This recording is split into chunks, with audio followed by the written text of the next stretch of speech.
Maybe. Maybe. Yeah, seems good. Seems good. Okay. Welcome. Welcome to Kentucky Route Zero. I have about as much information as most of you watching this right now on the game. So it's going to be an experience for both of us, I think. Most of what I know is coming from years of past people recommending it. The first couple episodes came out in like 2013, 2014. Then there was a big hiatus for Chapter 3, a big hiatus for Chapter 4, and a big hiatus for Chapter 5. And I mean like Hunter x Hunter level hiatuses here. We're talking years. It's 2020, and Chapter 5, the last one, just came out. Overall, it should be a pretty short game, though. So hopefully everyone enjoys it. And if you don't, well, in a couple days we'll be back to our normally scheduled nonsense, rather than some weird nonsense. I've heard it described as like a poetry generator. Basically, it's all about the journey. It's a point and click thing. It's weird. There's a lot of dialogue. My voice is going to go hoarse, but hopefully it'll be entertaining for all of us. I've heard also that it kind of builds and becomes more unique as the episodes come out. So hopefully it'll start a little generic and then it'll get weirder and weirder.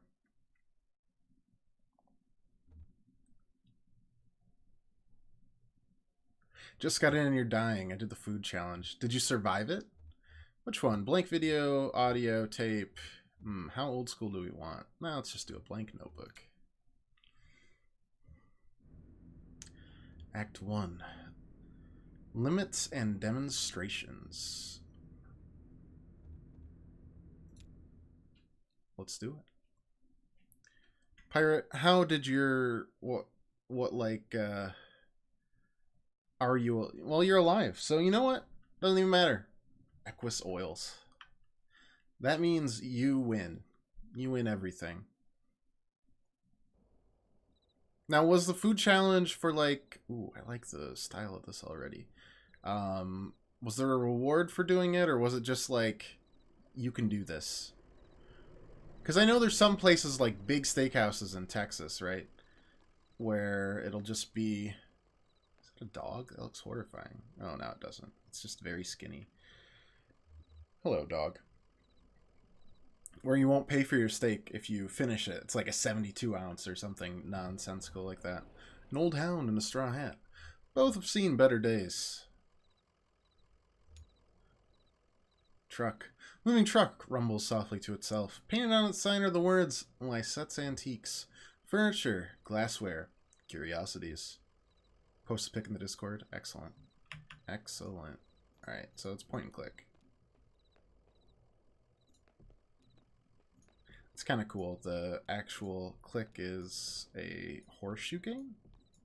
This game is gorgeous. Just the way it's set up is really neat.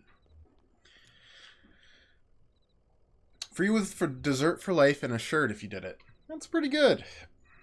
That's pretty good promotion too. Joseph sits between gas pumps and Queen Anne armchairs. Hair is gray and his glasses darkened. But now you can see him, so that's good. Hello, tractor. Damn, did you hear that wreck? Truck full of bottles. I don't know, beer bottles? Whiskey? Lost a tire or something. Spilled booze and glass all over the interstate. What a mess. Hope they don't come down here looking for anything. We blew a damn fuse when it's all shut off. You're a dog. What's your dog's name? His name is Homer, or her name is Blue. Blue's a great name for a dog like that, so here we go. Her name is Blue. Your insides hate you. You only got through the burger and some of the fries. The fries were the secret ingredient that made it impossible, weren't they? A pound and a half of fries is pretty frickin' massive. Blue sounds like a sweet old hound. I used to know a dog like that.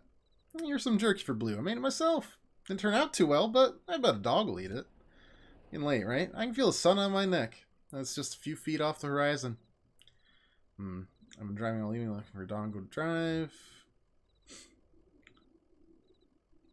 What kind of guy are we?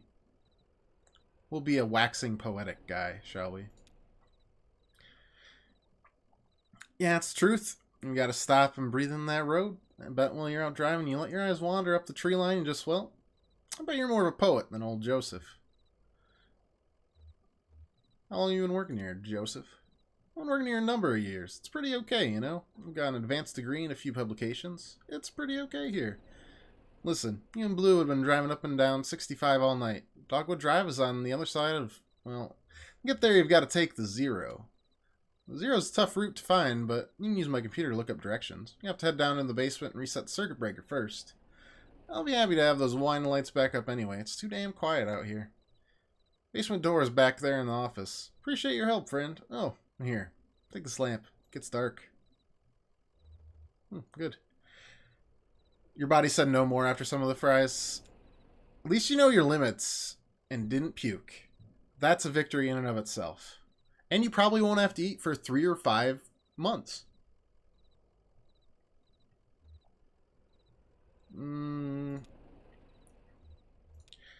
We're gonna be a helpful goober, I think. To the basement we go.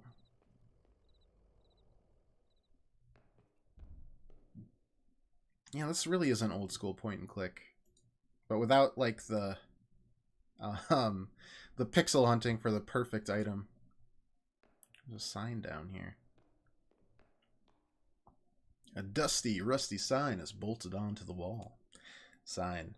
These are the rules. 1. No open flames near the gasoline. 2. No consumption of beer or spirits on the premises. 3. In case of sudden darkness, do not panic. Relax. Count backwards from 5. 4. Strictly limit time spent in the basement to fewer than 3 minutes of every hour. That's weird. That's real weird. Where does that even go? Nobody knows. You also got tickets to a local basketball game if you won. Depends on... There's basement people here? Basement people. Emily, Ben, and Bob sit in folding chairs behind a worn card table. Papers, oddly shaped dice, and highway maps cover the tabletop. They're just playing D&D. Hello, Emily, Ben, and Bob. Conway clears his throat. Oh, sorry. Didn't know there was anyone down here. To Bob. You hear something? To Emily. No, sorry. Just looking at the rules again. To Bob. It gets easier as you go. Look, you said you rolled a 5, right? That means you get to pick up your marker and move it anywhere on the map. To Ben. So it's your turn now, right? To Bob. Oh, yeah, I guess so. Where'd you put that 20-sided die? This is just D&D. I don't see it. Did you drop it? Should be easy enough to find. Glows in the dark. So, like, they don't actually see me, is what you're telling me. Did you lose something? Emily. I think it rolled down off to the left there, but I don't see it. Well, I'm not going to go look for it. It's too dark down there. When you go down and get it, I'll just study the rules here. Okay, well, I guess we're finding a die for the people that don't think we exist. Maybe.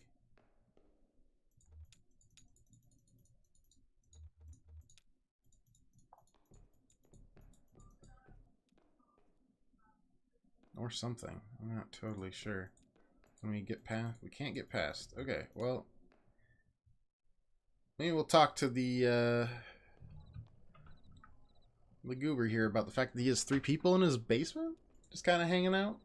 Because that's pretty weird.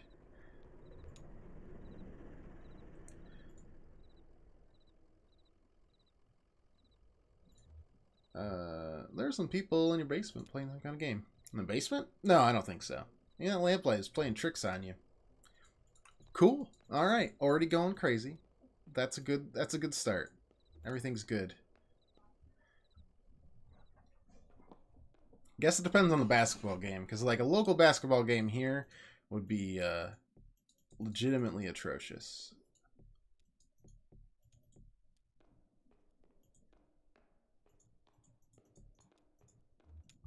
Look at the sign again. No, nothing there. Oh, glows in the dark. I'm dumb. I didn't know that you could turn off your lantern like that. Number 5 is facing up. A small piece of plastic, but it has a reassuring, almost comforting weight. Oop. Alright, well, let's give them back the dice, and maybe they'll... They're not going to be there, are they? Nope. You know, if this was a horror game, I would be terrified by now. But, it ain't. So. Here we sit. Good? Cool.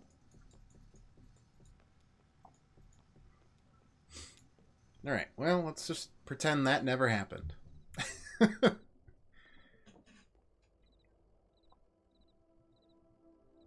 Oh, wait. There's a computer down here we need. I'm dumb. That looks really pretty. Richmond Spiders game? That's not too bad. Definitely had worse.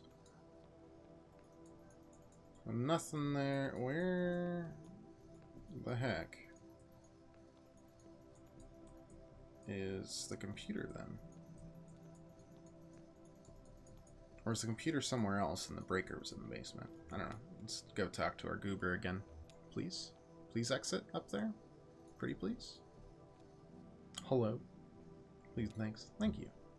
No? Alright, there we go. Wearing my Monsters, Inc. shirt? Oh yeah, of course. It's more of a Monsters University, if you get what I'm saying. But, yes. It's already dark. Okay, cool. Love the ambient. There it is. Just listen to those lights whine. Yep.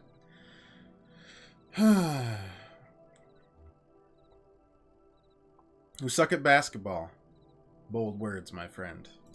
Yes, we do. We also are losing all of our best people, it seems like. Insist on it, do you? Alright. Strange things happen underground, especially in the dark. So, you're in the office. You're looking for Marquez. She knows her way around these ropes. She'll get you to the zero. Password is, damn. I usually just feel it out. Muscle memory, you know? It's kind of long, like a short poem, I think. One of those short poems that really sums it all up. You figure it out. Will I? We lost our bet with Josh? Yes, we did. Such is life. I'll live. There's been worse things to lose bets on. Conway taps key, waking the computer from its reverie. User. Typing Conway Joseph. Yeah, Conway. User Conway is not real. User. Well, okay. Guess we'll type in Joseph. Password. Typing. Wheels slide loose. Or the stars drop away. Or I talk and listen to him talking.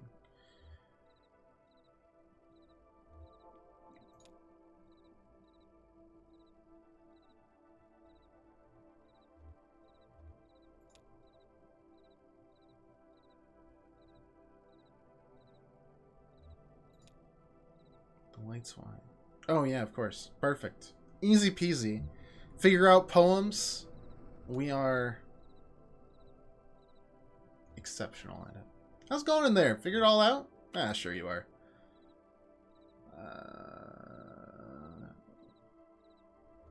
I definitely need games. Games is not real. Oh. How about snooping on messages? Message 1 from Donald at hotmark.mail. Message 2 is from accounts at consolidated.mail. Give me both. Give me that lore. Fragments dim of lovely forms. Joseph, I know it's been a while, and I know you're still sore, but there's a whole world in here. We need your help to unmask it. Yes, the caves are cold and damp, and we are old and lame. Never mind. I can't remember why I even started writing this. I miss those days in the lab with you and our dear Lula. Maybe you found your own Xanadu. Well, so have I. End of message. We're getting real weird with it, real quick. Dear Equus Oils, this is an urgent automated message that your account is overdue by more than 14 days. In response, we have switched you to our low reliability Dirty Power Plus plan. Consider making a payment immediately to obviate the need for us to switch you to Sustained Brownout Select. Nobody likes a brownout. Nobody. Alright, get out messages and address book. We want... Well, if we type in the 0, we're not going to get anything back. It's not real. Dogwood Drive, probably also not real. Cool. Going to deliver to a place that's not real. Marquez. Residence, 100 Macondo Lane. Head northeast on 65. Then turn left as soon as you see that ugly tree that's always on fire. Okay. Look for the barn at the base of the mountain there. Can't miss it. Shouting, got it? Out there in Macondo somewhere, right? Yeah, that's it. Hey, look, while you're down there, I loaded that old TV of mine into your truck.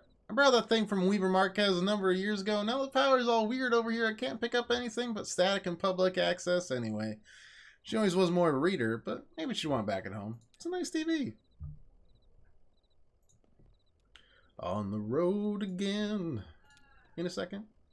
Oh my god, Blue is adorable. She really does have a hat on. What say you, Blue? How's it going, Blue? What do you think of this place? Nah, we're giving her a treat. Here's some jerky. Reminds me a bit of your old man, Ira. Miss that guy? Take it easy, Blue. Blue doesn't talk much, but she's the best anyways. Alright, well, let's get going. Yeah, we lost a bit hard, though. For sure, Pat. I like how it's not like, do you want to go or not? It's Conway doesn't want to stay any longer. Or Conway gets distracted.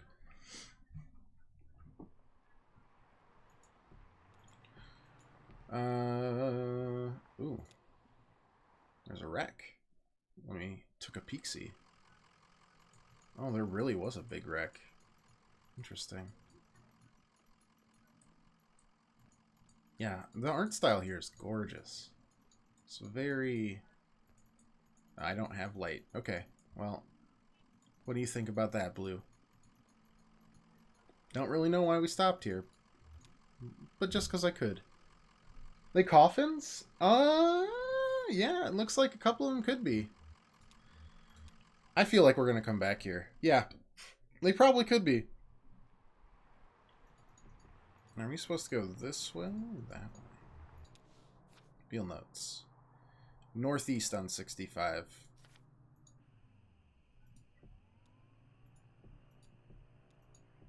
There's the burning tree. I kind of just want to drive all over the place. You know?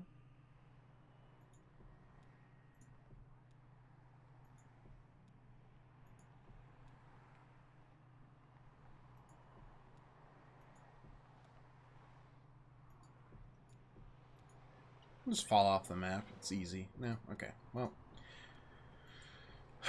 On the road we are a-going. Remember that wreck's there just in case. Oh, you can actually... Interesting. You can go all over the place. Very cool. I don't know why I think it's cool. It just is.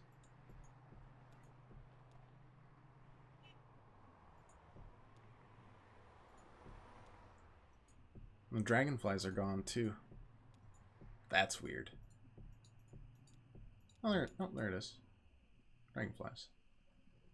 Then we'll take a left at that burning tree.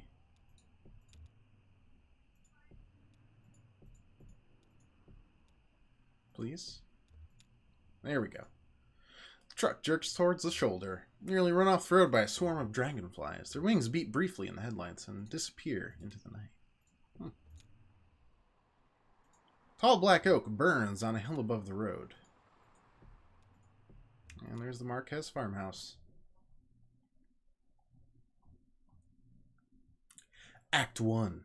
Scene 2. That's normal, right? Oh, yeah. This whole game's normal. Like I said, we're just going to go on a weird journey together.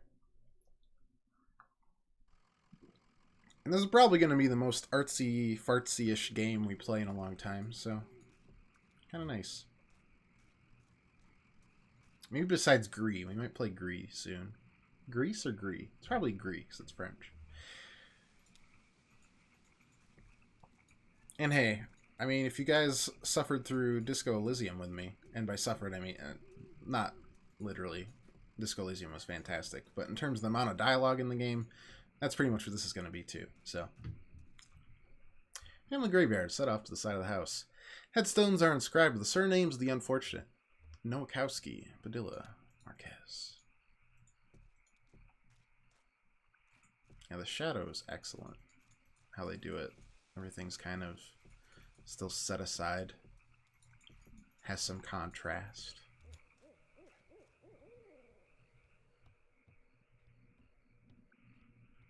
They can make a great horror game with this atmosphere, I'm just saying. Okay, that opened up right away. Alright, it's fine. Let's turn it on.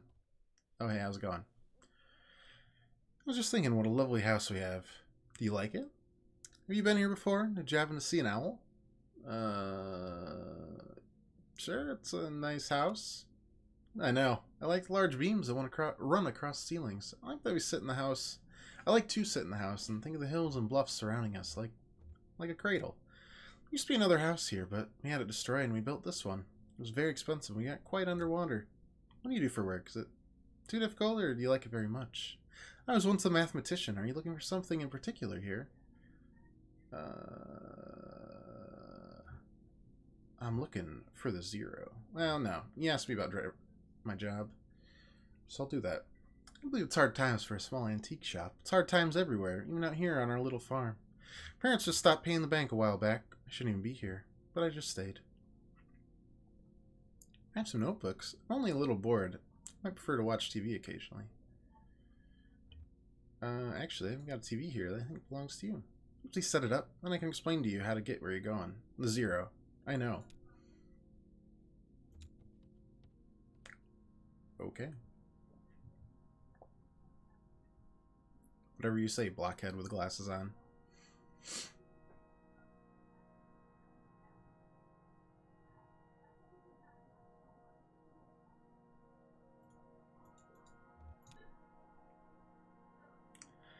That's not how it's supposed to look. I made a mistake setting it up. Is it a foreign object to you? Which of your parents was it who wouldn't allow you to watch television? Dad thought it was radioactive. I know about that. He was ill, wasn't...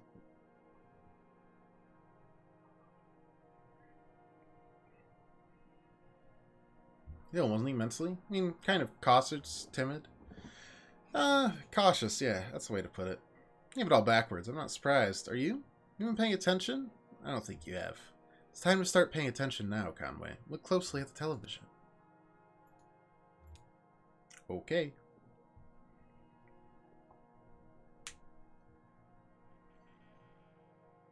Okay, we're going past the television. Oh, okay. No more television. That's fine.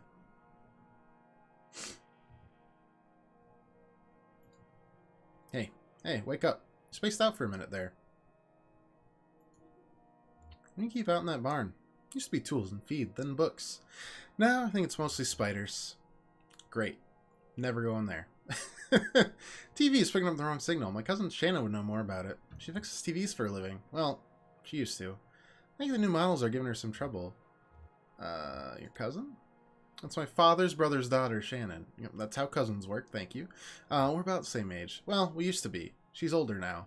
That's not how it works. That's upsetting. She works up north a ways, by the lake. Right where Panoia and Wax Road meet. It's a big bait and tackle shop, and she fixes TV in the back. You like fishing? Honestly, I'm not convinced you should bother with Zero. I'd much rather you find my cousin and fix my TV, but I'll get you headed the right way. So, it's pretty easy. You're back on 65 headed north, then take the first right after the Artificial Limb Factory. Artificial Limb Factory? Why?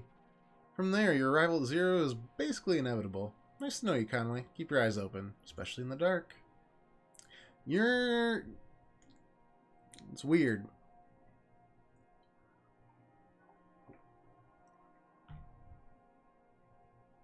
Not there anymore, is she?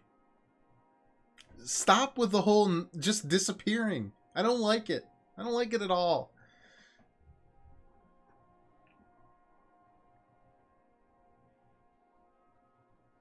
This guy is very chill. He's got a resting like heart rate of probably 5 beats per minute. This dude is unfazed. Cold to the touch. Cool. Yep. Let's how about the sink? What?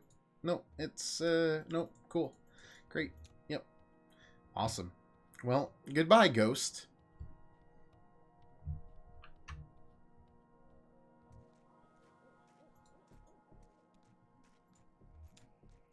least it lets you skip that.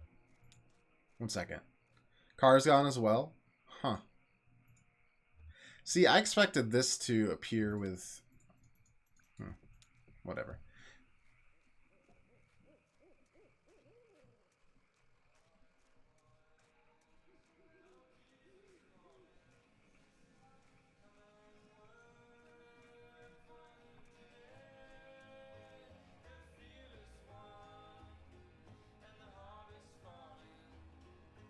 This could be construed as just a weird horror game.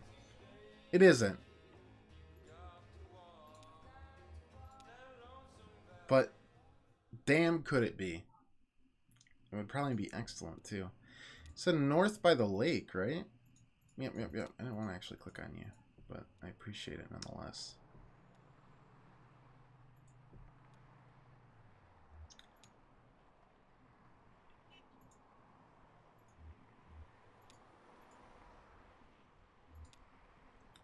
Artificial Limb Factory. Trying to figure out where this lake is, and also if we could actually find... The Hills Have Eyes vibe going on here? Yeah, you're telling me. Let's enter the museum. Book lies open on the table in the center of the room. Room and hallway extends to the left. Large glass doors bar the path ahead. Let's look at the book. No title on the book's spine or cover. 3-word phrase is written in pencil on the first page, smudged and indecipherable. Someone has left an ink drawing of a horse on the first page. Several dozen blank pages later, at the end of the book, an elaborate ink drawing of a one-legged man working an antique adding machine surrounded by whiskey bottles. I'm starting to get like Twin Peaks vibes going on here. Anything here? First box contains an assortment of bird wings. How about the display case? Short history of fowl hunting in the region and speculates abruptly about the nature of addiction. Okay. Let's walk through the glass doors. They won't budge. Let's break them. Glass shatters. Somewhere ahead, a light switches on. After a moment, it switches off. The room is dark again, and the floor is covered in broken glass. Alright, let's walk through it. Let's feel the walls. The walls are completely smooth and strangely warm. Conway can feel his breath and sweat condensing on the surface. How about the floor? Also strange and warm. Okay, well that's creepy. Well, now that we've vandalized the museum, let's get out of here. The sign in front of the building just reads museum. Seems legit to me. Very normal. Is that a lake or a cave system?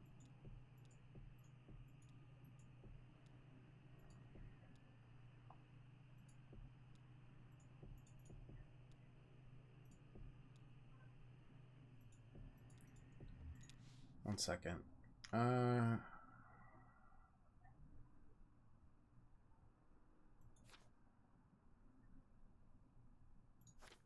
Up north a ways by the lake, Pinoy and Wax Road meet.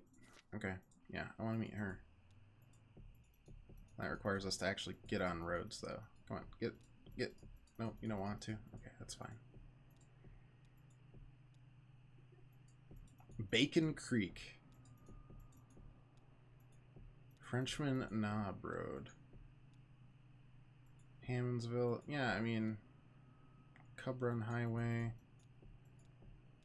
Guitar player. Young man in gray stained clothes sits by the side of the road, playing a worn guitar. To his left is a blue mug, and to his right a weathered dog. Pet the dog.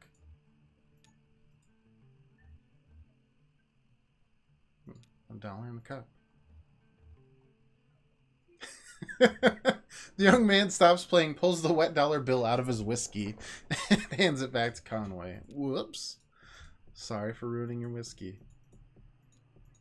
We just assumed, and that made an ass out of just me.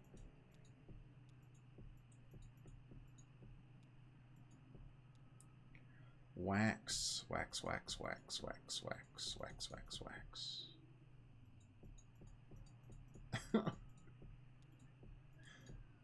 church. What do we got for the church?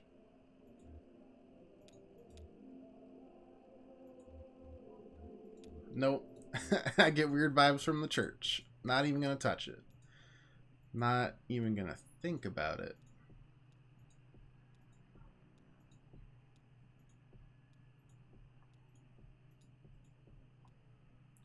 This is weird because she said it was up north a while. Up north a ways by the lake, right where Panoia and Wax Road meet. I don't think we've seen either of those.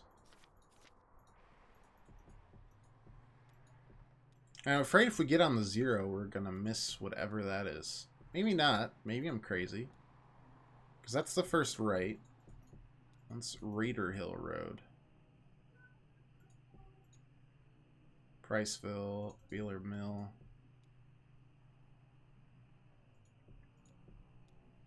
Whatever. Let's take a right at the factory and head onward. First right after the factory, correct? On-ramp?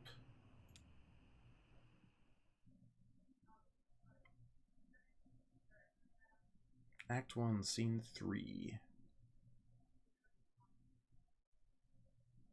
Elkhorn Valley.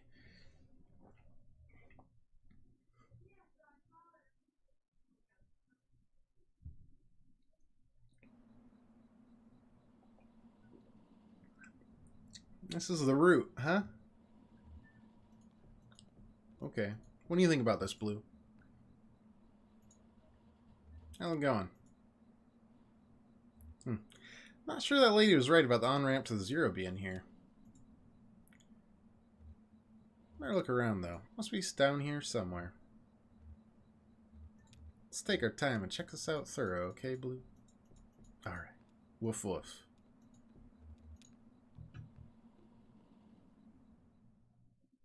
Honestly, some Limbo vibes from some of that, you know?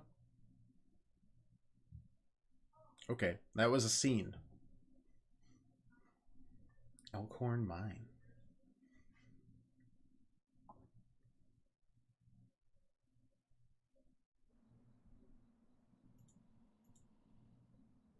Shannon speaks into the large brick cell phone held up to her ear. Yeah, it kind of is an emergency. Phone, inaudible. Guess you can't get me out for another week or two. Yeah, I appreciate that, but... Alright, forget it. Bye.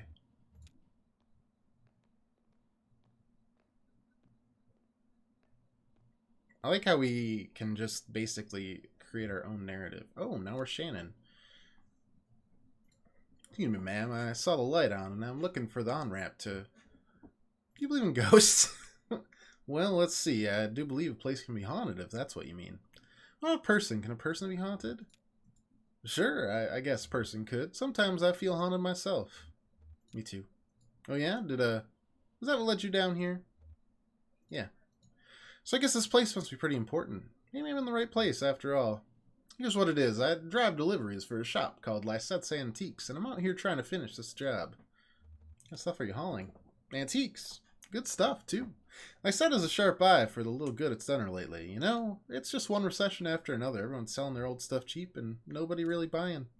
Got a delivery for 5 Dogwood Drive, and I can't remember ever seeing that address before. Now, I heard I need to take a highway called the 0, so I met this young lady named Weaver Marquez, and she sent me this way, and so here I am. Uncommon kind of place for an on-ramp, but that's what it's been like so far, anyway, with... What? Weaver Marquez, do you know her? You saw her tonight. I know Weaver. She's my cousin. Oh, so we spent time looking for nothing. Nothing. But she's definitely dead. So you're the one that fixes televisions. That's right. Did you tell her that too? Of course she did. Weaver doesn't lie. One time when we were younger, she told me my dad had been in a terrible car wreck. There was crushed metal everywhere, and we've been hearing it echo through the house for years, she said. I was very upset, crying, and then my dad walked in the door, just back from a trip to the junkyard collecting scrap metal to fashion into wind chimes. I was angry, but she said it wasn't a joke, and it wasn't a lie. At the time, I thought she meant it as a riddle or puzzle. But Weaver's not a puzzle. She's a mystery. That makes sense why she's older now? It does. It does. Talked to Weaver earlier this evening, too. Or, anyway, she talked to me. It's hard to tell if she's listening sometimes. Weaver told me I had to come down here to the old Elkhorn mine. Said I'd find something I've been looking for. What are you looking for? I'm not exactly sure. I have a few ideas. I'll know it when I see it. It's not such a bad thing, you know. You showing up now? All told, I'd rather not go down there alone. The dog should stay up here, though. There's no place for a dog. How dare you? Blue is the best dog. This is an old mine. It runs pretty deep and tangled. If we're going to go down into it, find your on-ramp, whatever else, gotta keep our bearings. I don't want to get turned around. Got some gear here to measure conductivity, frequency response, stuff like that. We can find a way to put a signal out ahead, do some analysis, figure out what kind of topology we're up against. Topology. Okay. Topology, that's the science of continuous space, my friend. The way this twisty maze of passages fits together.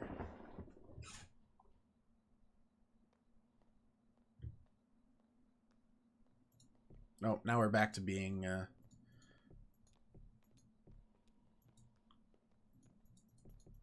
Blue's coming with me. God damn it. Got such a cute hat on. No! Bye, Blue. I hope we see Blue again. I might cry. That runs into the mine's PA system. Think it still works? Well, it's only one way to find out. Alright, give it a whirl. How big is this place? Nothing. Okay, there's no power. Yeah. Even when this old mine was up and running, it's tricky to keep stuff powered. You know, the miners used to have to pay just to run the fans and lights. Yeah, they got paid in these shitty plastic tokens. Coal script, you know. I know all about that, actually. If you want to run the fans for a bit to clear the air up, well, you have to put a token in. Parents used to work here. So did Weaver's parents. I guess a lot of folks' parents worked here. Powered up. But we just have to free up some power for the PA system. Everything is rationed. Here, set up that lamp of yours. I'll go unplug the ceiling lights. Conway tries to think of something clever to say. Heard the speakers back there crackle a bit. It's on now, right? Try saying something in the mouthpiece. Well... Okay, I hear you. You need to measure the echo delay time and figure out how to keep the tunnels run. Just make some noise in the mouthpiece. Conway clears his throat. Conway hums a deep tune into the mouthpiece. I whistle. Damn, that's a long delay. Tunnels run deep. I bet some of them ruptured or joined up with a cave system. Alright, set up my spectrum analyzer. Just say something in the mouthpiece. We need a sense for how narrow the mine tunnels are. Don't be sad. Just say anything that comes into your head. Tell me a story about something, or why don't you have a breakfast today?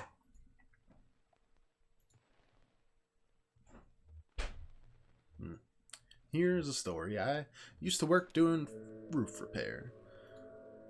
We picked up a church roof once. Seemed like a big project, but doable. But then a thunderstorm... let's see. Then a thunderstorm hit, and it was too late anyhow. Nah, we were definitely hungover. We ran late. Got it. That was my story. He's a real good storyteller. One time I worked in roof repair, and we were going to work on a church, but then I got hungover, and we didn't.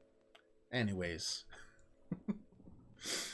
Low ceilings, so if you're ready to stoop a bit, probably used to it. One more test, just so you know if the air is breathable or if it's too thin or too dense.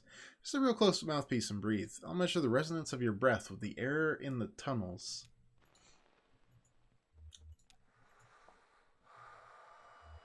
Let's remember a moment earlier in the day. Remember. There's some pretty strong runes here. We're in good shape, but keep at it for a minute. Let's visualize a hot meal. Conway salivates. Loose rock engulfs him. Did we just cave it in?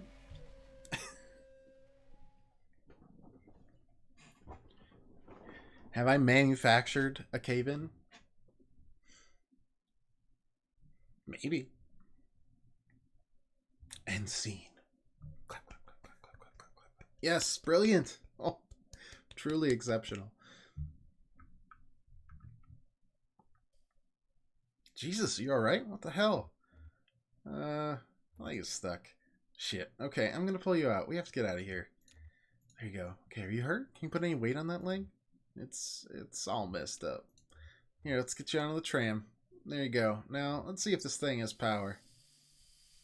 Okay, well, that's some luck, right? We should be able to ride this tram right out on one of the auxiliary exits, if there are any. I think there are. What about the on-ramp? We'll just find the exit and then figure out what to do from there. That's our first priority.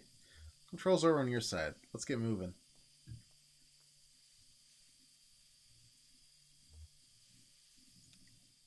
Ooh, spooky. Alright, let's go.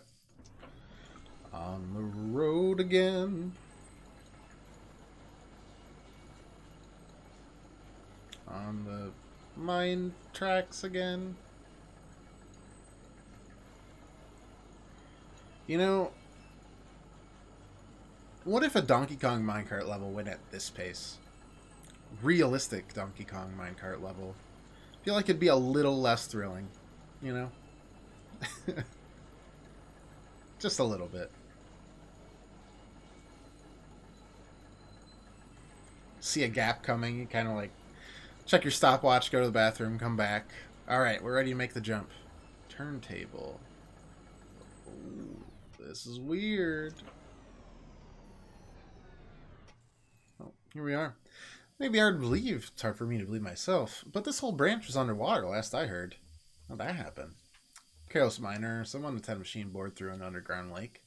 Water came in pretty fast. A lot of folks got trapped in the tunnels. I only heard how parts of it went from there. Sanitized for the bereaved. You know how these big companies are. But there was gossip too. The trapped miners couldn't get the pumps going because the power was rationed, so they shut all the lights off.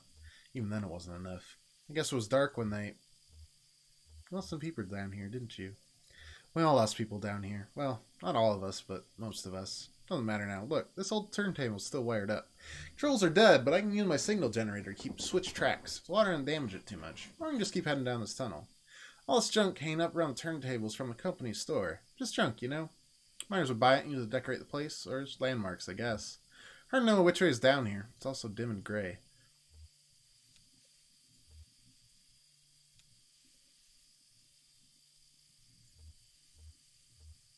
Let's go between the pendulum and the casket.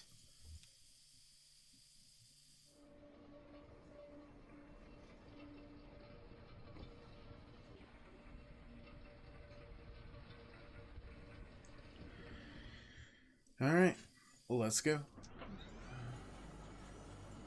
Why we chose that? I don't know. Just cause.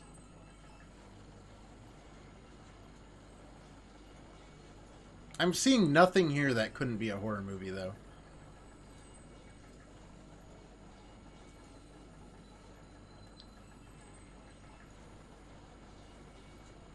Like, what a huge... Not troll, but what kind of game would that be where you could... Because they've been releasing it episodically, right? What if, because it's been taking so long, they've been working on alternate versions of all four? Obviously not. This is not a thing.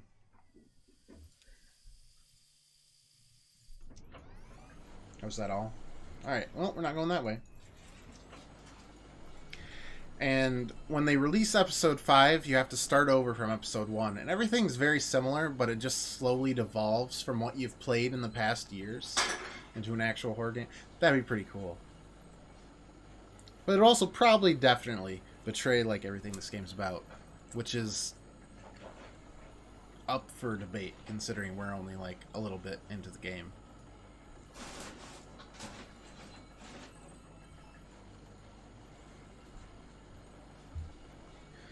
But that does remind me of like what Doki Doki Literature Club did last year, which was portray itself as like an anime visual novel and then become existential horror and dread once they hook the game players into it, which is cruel as fuck, but I love it nonetheless. Alright, we're going down, which is maybe good.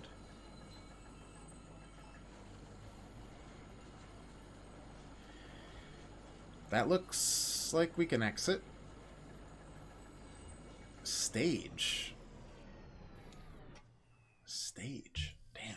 It's almost totally intact. Thought it would have been destroyed. Destroyed by what? Mine flooded, I mean. Looks so fragile, doesn't it? It's a recording studio, basically. Kind of thrown together, but when this mine was active, a couple of folk music archivists spent time here recording miners' songs. Really academic ivory tower types. None of the miners really talked to them much. So we say that margins, observed, took notes, then sometimes they'd get on someone on a lunch break to sing into their microphone. Then I guess Power Company got some kind of interest in the project and gave the archivist some cool script tokens to play the miners for their songs. I think the archivists were after data, I guess? Comparing intonation, subject matter, diction, you know, all those little details that no one really thinks of when they listen to music.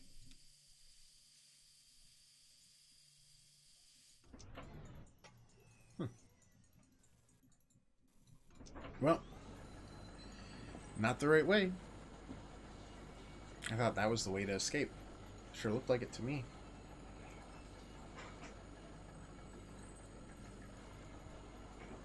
Maybe we'll never escape the minecart. This is the rest of the game. All 5 episodes. Just crawling through mines. Alright, back to the turntable. Let's go to the bat feeder and the scarecrow. Haven't done that one yet. And then it's going to be real ironic because we were wrong the whole time, and then were we between those that time? No, we were there, and now we're okay. But it's going to be real ironic when it was just in front of us the whole time. Picture 4 spells for tomorrow. Nice.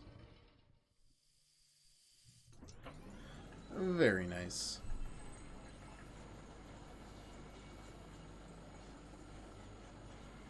Pat, what is your latest character in D&D? Wait, that's that ain't happening. Wonder what's down that tunnel. Me too, Shannon. Me too. Ranger, nice. That'll be fun to play. I always liked Rangers, but I've always been a sucker for range classes anyways, so it makes sense.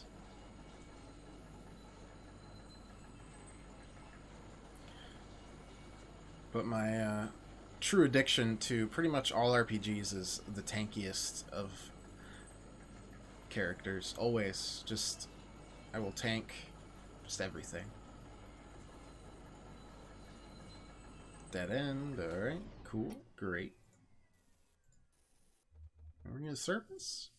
Yeah, sounds kind of like a highway. Why don't I stop digging so abruptly here? I had a pipe or something. It was right in front of us the whole time. Specializing in hordes. That's probably for the best if we're going to be doing a one-shot based on Jake's twisted mind. That cruel, cruel man. Alright, well, I guess we're going to go back on the turntable and go from the start because we're dummies. Good stuff.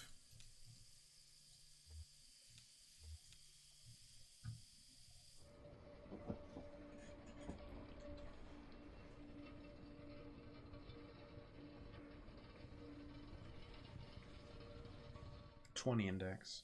Oh.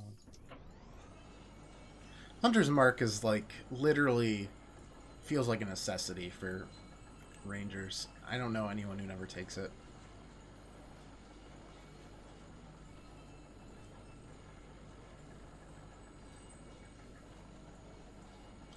Anything?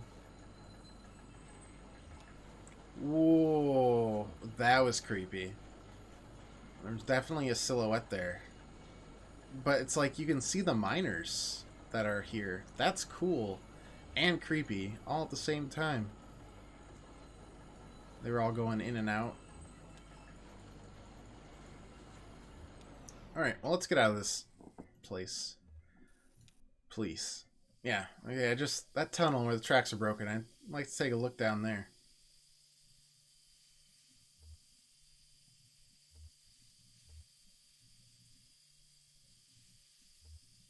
Whatever you need, I'll just wait for you here. Thanks, I'll be right back. Cast elements to add damage reduced to a AoE with thorns, and make a bramble path get to me. That's pretty good.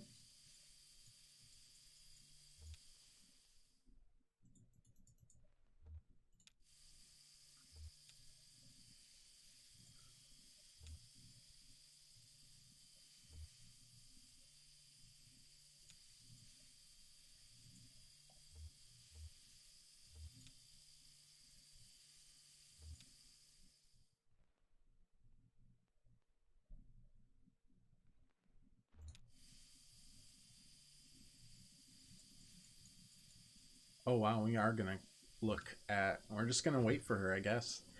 Pile of tape reels is jammed into the top of the tram. It must have been thrown on in a rush. Reels were unlabeled. Tape is decayed.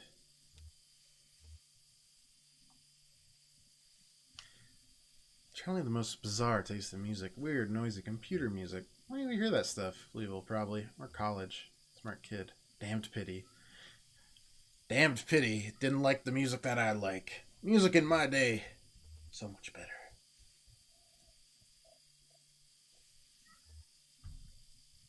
Notebook at the top of this dusty stack is labeled in black marker, smudged, but it looks like it might say horses.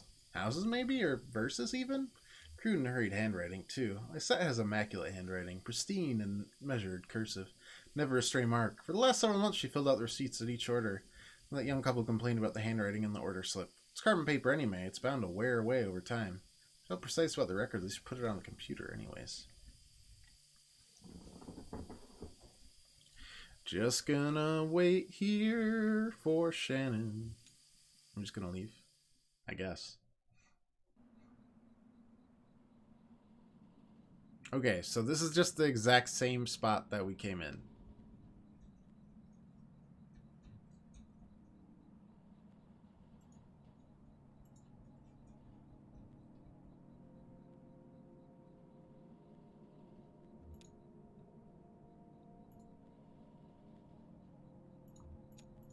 We're very close to it. Small desk in the middle of the room lay 3 notebooks. Red one is labeled J. Marquez. The green one is labeled R. Marquez. Well, let's look at the Marquez stuff. Pages are covered in disorganized notes. Oh, there's Shannon. Some written horizontally, others scribbled vertically in the margins. A few pages are aligned more evenly and divided up into charts. How about the green one? Kitty cat, what are you doing? 1 second. I think my cat's trying to destroy our house.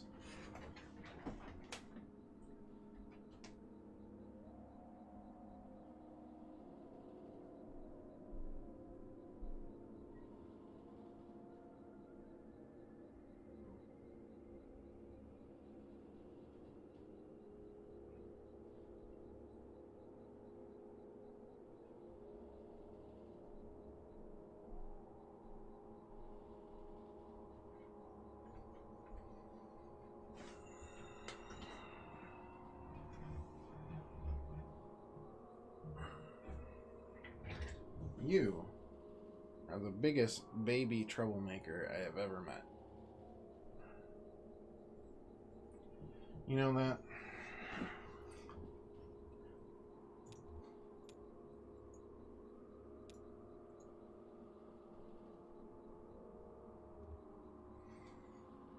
You know that? Parents are the archivists? No, Weaver's parents are the archivists. My parents were miners. How's the leg? I can walk on it, but it's slow. Well, I'll try not to get too far ahead of you then. You don't mind not hitching a ride, do you? I kind of got a lift out here and wasn't sure if when I'd be headed back. I can drive. Yeah, maybe that's best. Don't worry, I've been driving since I was 9. Yeah, still need to find the 0 though. Well, it's like I told you. We were in live. She sent you here to find the on-ramp. This is where you should be looking. Or maybe you just weren't listening closely enough, and that's not exactly what she said. I saw Weaver at my workshop. It's up north by Lake Nolan, right at Wax and Peonia, in the back of a bait shop. Pretty glamorous, right? These are the times we live in. She's either up there or back at the farmhouse. Whichever you want to head to first, just let me know.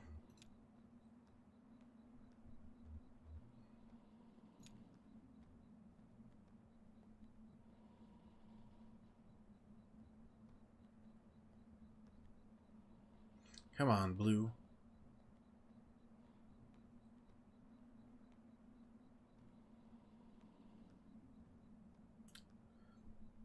Your truck. Surprised? It's kind of old. No, I'm not surprised. I guess it's an antique too. I think it suits you. Let's go.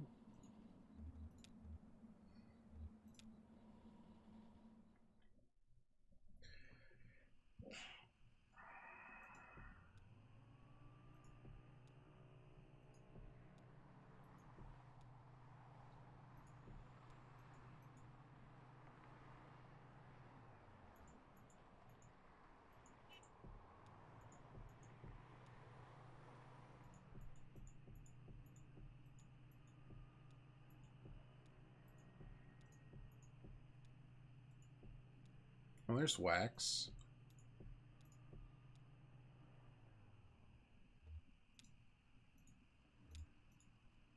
I don't know why I never saw that. Connor and Shannon pull into the bait shop parking lot. Vaulted above the road on a thin steel bar, a handwritten sign reads, "Live bait. Minnows small and also large for stripers." Read that as strippers. Night crawlers, chips, and beer. I was like, do they give bigger minnows if you're a stripper there? It's like, is that the price? I can do it, but I don't know how big minnows I need.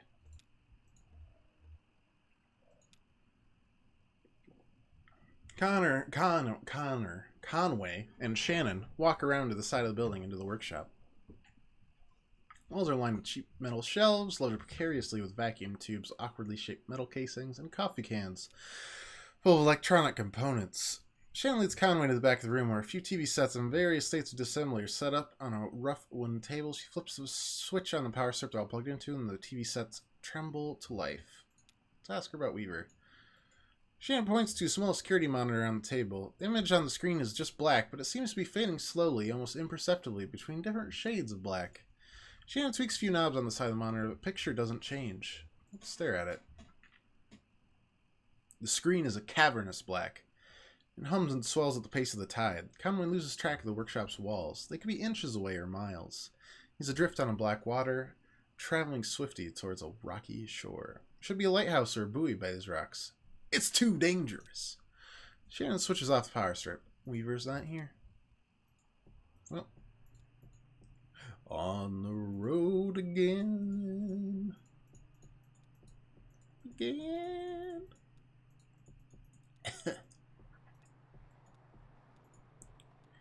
She's gonna be back at the farmhouse, haunting it. Like a creepy creepo. Like a creeper. Scene 6.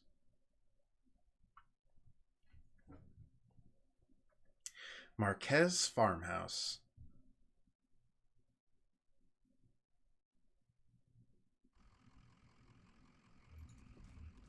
How you doing, Blue? There's some horses out behind the house. Remember the horses you and Lysette and Ira had? I miss them sometimes, the horses.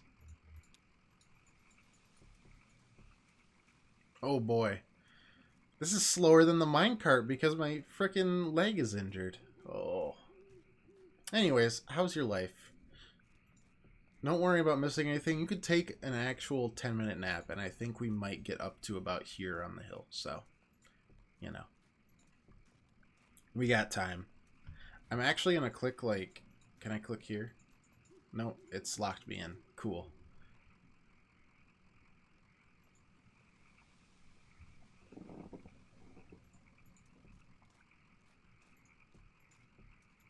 Alright, I'm going to get a drink while we walk.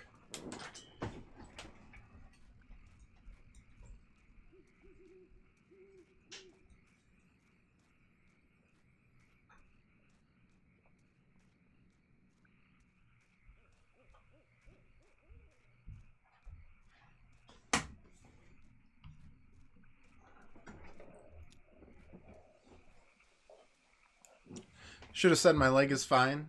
Yeah, probably. That's what I get. There's nobody buried here, you know? It's decorative, I guess. Or it's art or something. A decorative graveyard? Weaver's folks were like that. Not morbid, I mean, but strange. Careless with tragic ideas. Oh, look at that headstone, Marquez. I used to think that was for my parents. Now I don't know. That's kind of sad. You reap what you sow, and what I have sown is injuring my leg by just saying it. I have spoken it into truth, which is pretty powerful. I spoke that poem into truth as the password.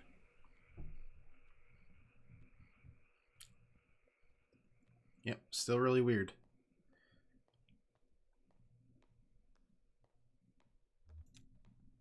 Door opening for us. Where she was? Yeah, makes sense. This is where Weaver and her parents live. Took out a bunch of loans, you know. Had this place built. Any debts? I owe some people some apologies. Well, you're lucky that's all you owe. Parents were like that until the company store found a way to get to them. For my dad, it was tokens to run the fans and air purifier, and for Mom, it was canaries. Two solutions to the same problem, but they sure sounded different. We were in debt too, a lot of it. All tuition. Through the mathematician or something? Yeah, she studied some esoteric stuff about something about using math to translate between Spanish and English. Eventually, Weaver put those math skills to work on all the red numbers in the family checkbook and got a clear sense of just how hopeless their situation was. So she left. Guess she just drove away in the middle of the night. I woke up in the morning, the car was gone. Never came back. Until tonight.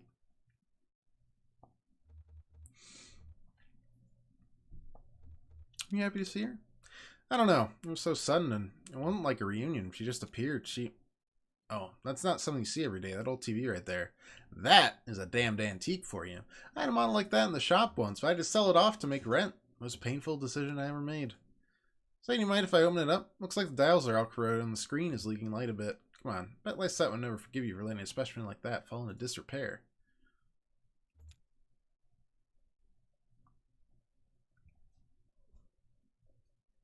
As you wish, madam.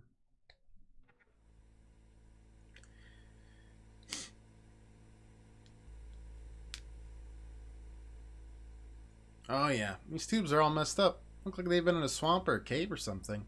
Moss growing on this one. That's okay. A few spares in my bag here. Well, this one on the old computer monitor seems to be recalibrated a bit. Okay, that should be seeing something now. Seen anything? A little bit to the left? Damn, okay. Here, I think the contacts are dirty. I don't go telling my customers to clean off old vacuum tubes of spit. There. Just gotta turn north-south and...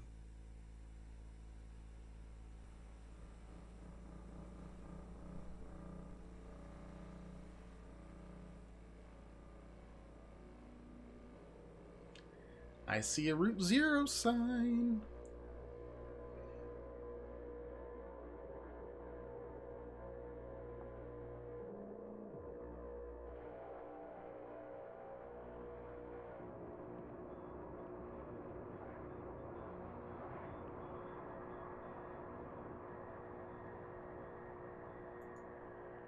Uh-huh. No, that makes perfect sense. I am following everything very cohesive, very coherently. All of that. Yep.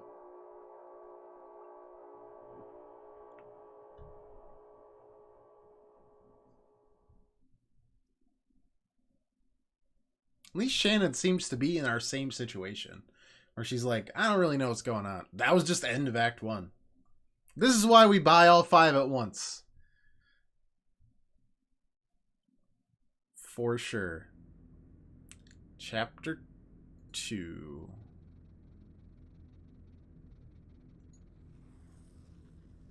The entertainment. Why is that one...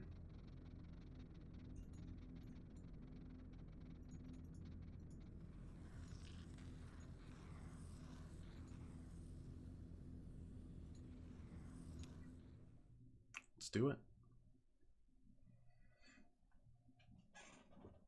The entertainment. Chapter 2. Sorry, Act 2.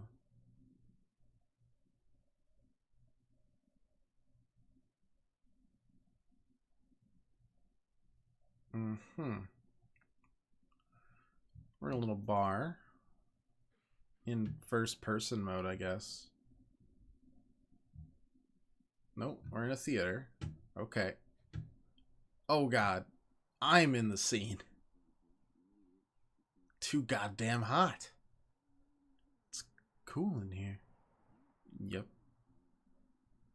Like Babylon outside. Goddamn, you're right. Well, cool in here. It's an oasis.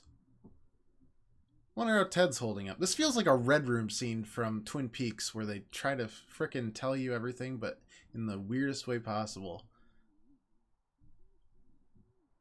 Sure, you're right. I've never been to Texas. Oh, sure. They all have AC. Too cold, almost.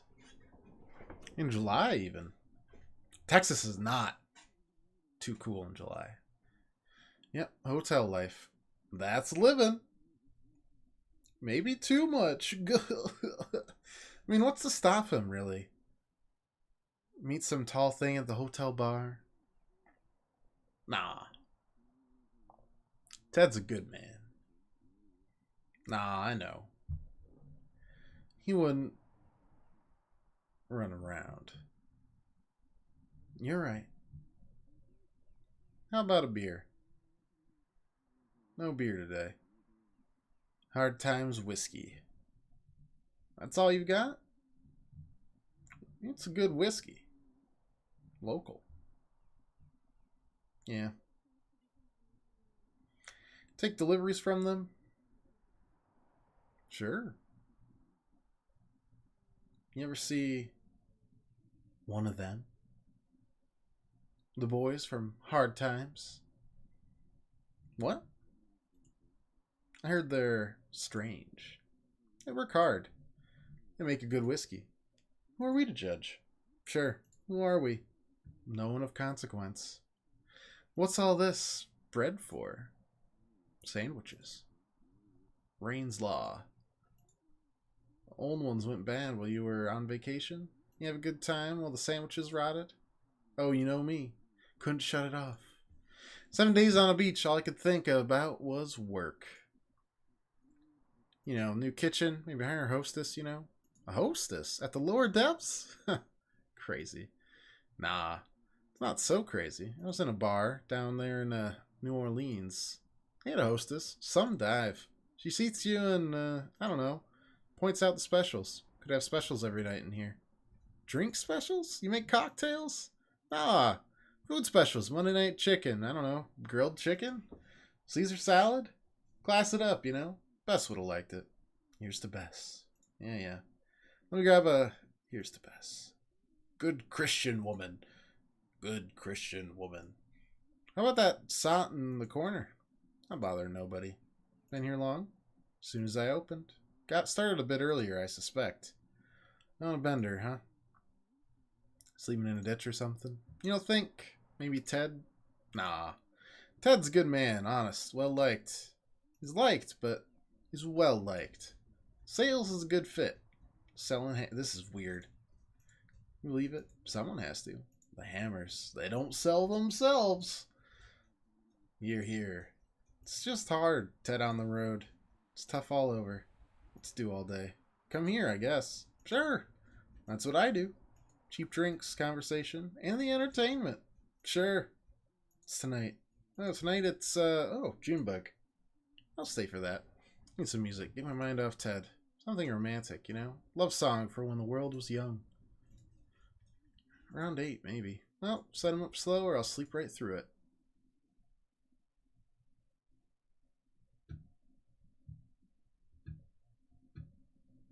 Is that an exit sign up there? Yep. This feels so weird.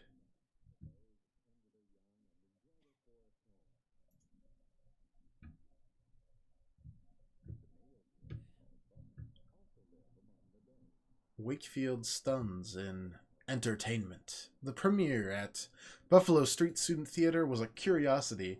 2 obscure plays by a local author were simultaneously presented for the pleasure of a handful of baffled patrons.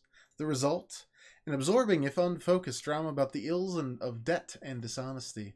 Certainly the highlight is Sarah Wakefield's performance as Pearl Slade, the young woman who tries to rid herself of her parents' debts. She's a revelation. Sadly, her verve and imagination do little to salvage the tepid pantomime of the barfly, character who perhaps could have done with a few lines after all. Levi Tolber, Kentucky Post. Hey, that's me. I'm useless. Great.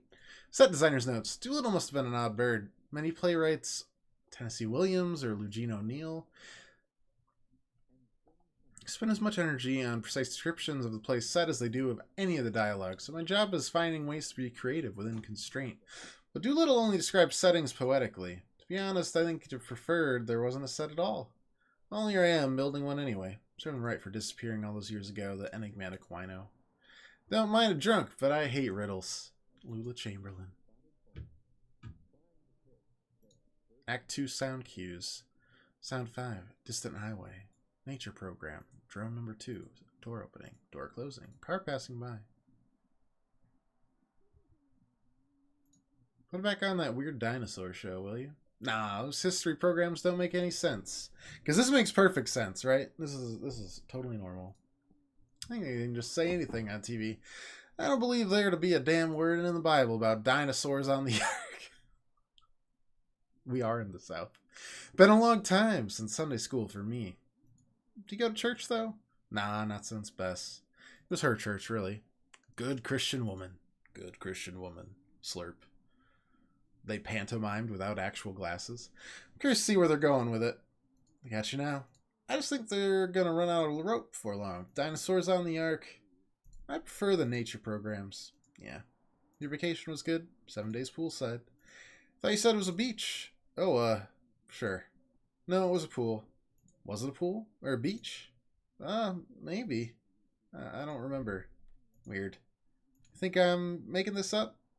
Oh no, Hi, Harry. Old folks here. Just me and Evelyn, all morning. Hi, Evelyn. And that sot in the corner. That's me! I'm the sot in the corner. Barfly sits alone at a table with 2 glasses, one empty. Straightened shirt. Checks pocket for currency. Empty-handed. Begins to calculate. Makes mental note of room's exits. Considers possibility of escape. Inspects exit. Estimates paces to exit. Considers social effects of sudden exit. Weighs options. Fumbles in pocket. Pretends to read. Encounters troubling headline. Bites lip. Pretends to inspect newspaper photograph. Recognizes his neighbor, pictured left. Averts eyes. Is that a brick between 2 slices? Yeah, it's a sandwich. What kind of sandwiches do you guys eat? This is normal. I love my brick sandwiches. Remembers half full drink. Pauses. Sighs. Relaxes shoulders. Yeah, delicious. Nutritious. It'll last you a long time. Really, Pearl. Appearance usually... I like how the lighting changes depending on where you're at. So if we look down, then we look up, it would go from that to blue. That's really neat. This is completely ridiculous, but... Alright, oh, sure, thanks. We have some stuff to talk about. Well, post up here and let's watch this weird dinosaur show while we eat brick sandwiches. I'll stand you a drink. All Harry's pouring today is Hard Times whiskey. That all you got? They make a good whiskey. Sure, but you know the rumors. Rumors are rumors. People say I put bricks in my sandwiches. I don't see any bricks, he said with 2 bricks on his bar. A little pestle. I want almost 40 cents a gallon. I had the early shifts, so I just walked over. In this heat? Still working over there at Ace Jewelry and Loan. Joe Harden. Probably trading shortcuts for dignity 6 days a week since 1962. At least they have the piety shut down on Sunday. And Joe, it's more likely a hangover. Can it be both? Well, I know you see more trade than I do. Must be slow over at the hardware store. Slow isn't the word. Now Ted is out shilling for quality hammers to make up income. Have you considered quality hammers on your shelf? We made the switch recently and our biz list has tripled. Well, of course I'd love to have dinner with your lovely daughters. Evelyn.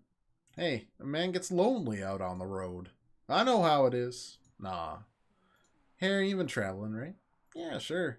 Down in New Orleans, just taking a break. Vacation. Looking around for ideas. Tell her about the pool or the beach.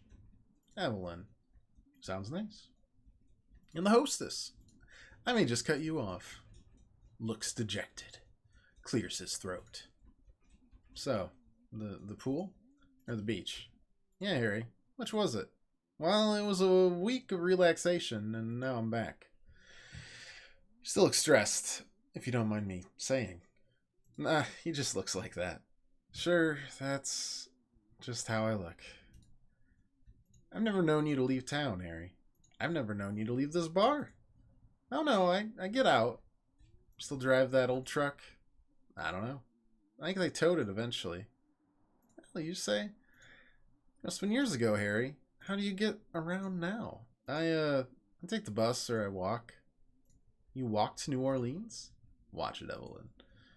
Looks dejected. I didn't mean nothing by it, Harry. Harry, did you really go to New Orleans? Now, just where do you two get off?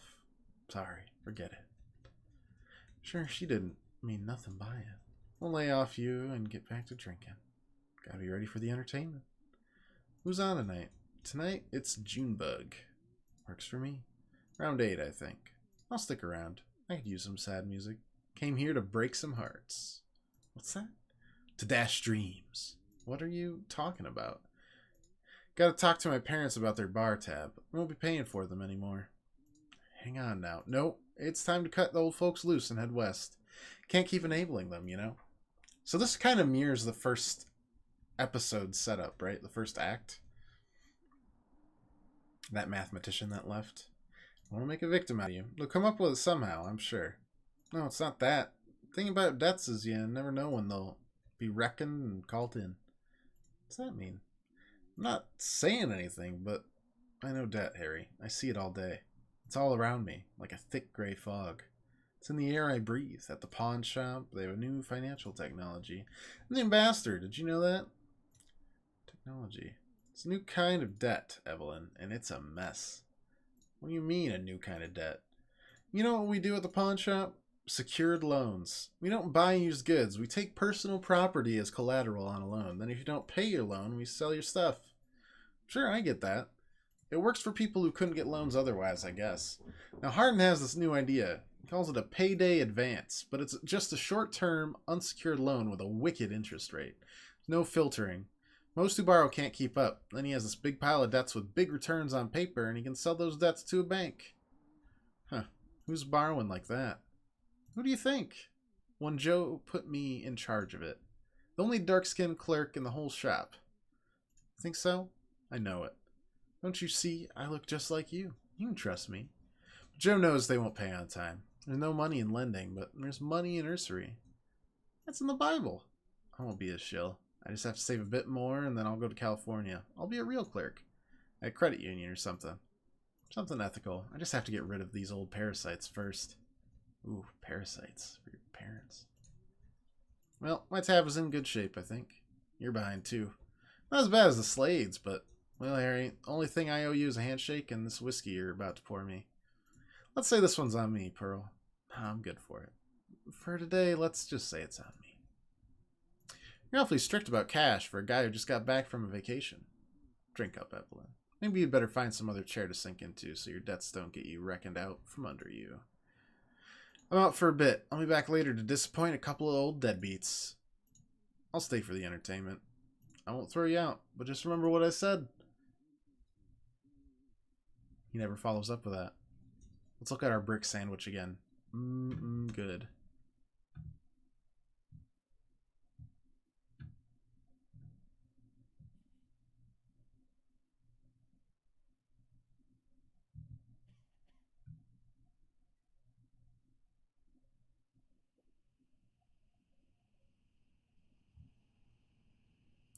Rosa, management material. That's what he said. That's so. 11 years behind a supermarket till. You're damn right. Damn right. I have commitment and reliability. That's what he said. Management material. Bet they raise you to $3. I bet 4. Responsibility. You see Pearl today? She was working all day, I think. Usually doesn't. Work mornings. Slade women are all getting promoted. I think they just put her on another shift. You want to come up here, Cat? Have you done trying to destroy our apartment? Or are you just taking a quick break? Just taking a quick break. Good to see you. Another round, Harry. We're celebrating 2 promotions in the family. Oh, another brick sandwich. Talked to Pearl today? She worked all day. She was here earlier. Looking for you two. She'll be back. Why don't you just pace yourselves till you talk to her? We're celebrating. Pace yourselves or pay your bill. Why are you so stuck on a bill all of a sudden? You sunstruck? Sure, you know it's twice as bright when you got the ocean and the pool both reflecting at you. Evelyn. You catch sight of any alligators? Sure, it was gators everywhere. It was a swamp. Oh, big sandy swamp with a pool and a hostess. What's that? Set him up, Harry. Junebug will be here any minute. And we want to be receptive. Alright, but I keep track. There'll be a reckoning. You folks hear about the reckoning? First I've heard. What's up, Harry? Short on your bills? Let the books get away from you? That's an ignorant thing to say. Been doing my books for 10 years, keeping this place alive all on my own. Ever since Bess. I'll just let you run that tab up until you drink yourselves underground. Now, you didn't mean nothing by it, Harry. Yeah, Harry. You know I'm only joking. Sure, I know. I know you're joking. Alright, let's drink. Our invisible glass. Better slow down. Hard Times whiskey comes on strong. Don't want to end up like that. Boiled owl in the corner. Can't tell anymore. You know, they have some secret ingredients. Or a secret process or something. Something in the wood they age it in. Yeah, something like that. Something strange in that wood. Drink up, Larry. Call me Larry. It sounds like an old man. Alright, Silver Fox. Now you... I'll let it slide. Another? Well, I don't get paid till Friday, and I haven't seen Pearl all day. She can pick it up when she comes back. Ooh, they're gonna have some reckoning. Don't count on it. What the hell kind of thing is that to say? Your own daughter. Generosities have limits. Slaves are good for it. This family takes care of our own. Sure, we'll get it straightened out when she comes back. Better get here soon or she'll miss the entertainment. Shouldn't Junebug be here now, Harry? Yep. That's what you get with working with artists. Good entertainment, but it's always late. That's why I'm always late. Good entertainment. It's pretty late, though. We'll stick around. We're celebrating. Sure. Yeah, not expecting a late-night sentimental call, and if he does, let it ring. Philanderer. Last drink, Evelyn? One more, Harry. I just want to hear some music. Well, she better show up soon. I'm actually just like reading a full play for you guys, so you're welcome.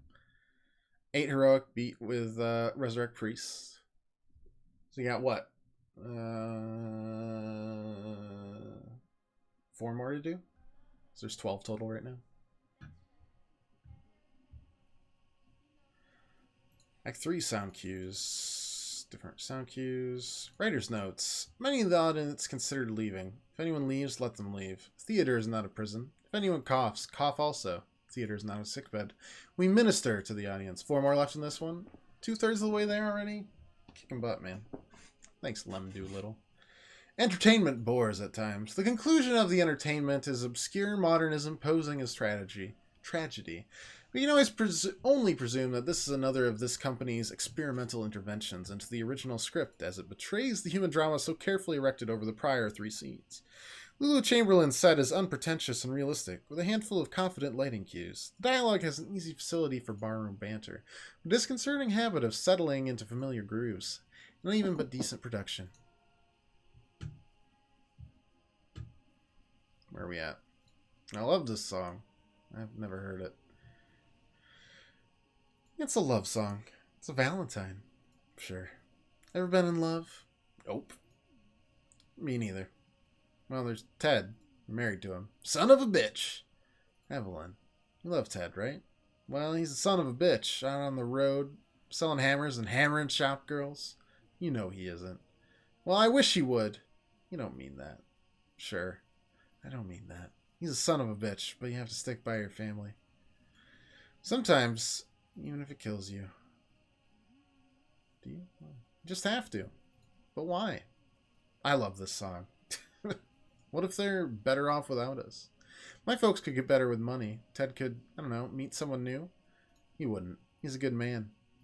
Would you? Ugh. All I want is to be free of parasites. Keep my own money. Speaking of which, Parasite, great movie. Everyone should watch Parasite before the Oscars. Really good movie. Probably my favorite movie of the year. I want to run a hardware store with my dear husband, Evelyn. I want a whiskey. That's all you want? And a love song. Well, you got 2 of the 3. Husband's not here right now. Oh my God. She could have said, sure. Apparently, you could have said something. I shouldn't have to say anything, Dad. Letting us just sit and soak up a debt? We're celebrating. Pearl, it's supposed to be a celebration. Don't you know the news? Larry, drop it. So celebrate. I'm not stopping you, but I'm not paying for it. Your mother's going to be a manager. So put a manager's salary on that tab. It's not... Sure, they said she's management material. What kind of material are you, Pearl? Maybe. He said maybe. I'm made of sweat and blood and beer, just like you raised me. It's a damn strange thing to say. Sure, my hands are cut up, but you're a loan clerk and your mother is a manager at a supermarket. Damn it, Lawrence, it's not settled. Not settled. Neil just handed you promotion. Why can't you celebrate? Rosa, what did he say to you? Remember what he said to you? He said... Didn't he? He said, maybe eventually. Maybe eventually. Management material. Just keep your chin up. Sooner or later. Keep your chin up. How's that, Dad? Enough. You can still settle. It'll just take you longer. I should look again. Just sit with me, Larry. Let's just wait for the music. Get away from the awfulness. Sure. We can celebrate. Sure. Slade women are moving up. Eventually. It's late. She's not coming. Where's Junebug? Where's the entertainment? I said, if she's this late, she always shows up. I've got nothing better to do. You gonna settle up first? Don't be a fool. Watch it. I'll buy you a drink. How about a water, Evelyn, and maybe call it a night? What time is it? I love this song. It's relaxing. Like the sun by the pool. On a beach full of gators. God damn it, Evelyn. Harry, your language. What would Bess think? Good Christian woman. God damn it, who cares if I did or didn't go to New Orleans? She didn't mean anything by it. Maybe I just sat here alone in the dark. Would you like that, Evelyn? That what you want to hear? Watching nature programs in the dark. Just me and the deer and the gators and the goddamn dinosaurs.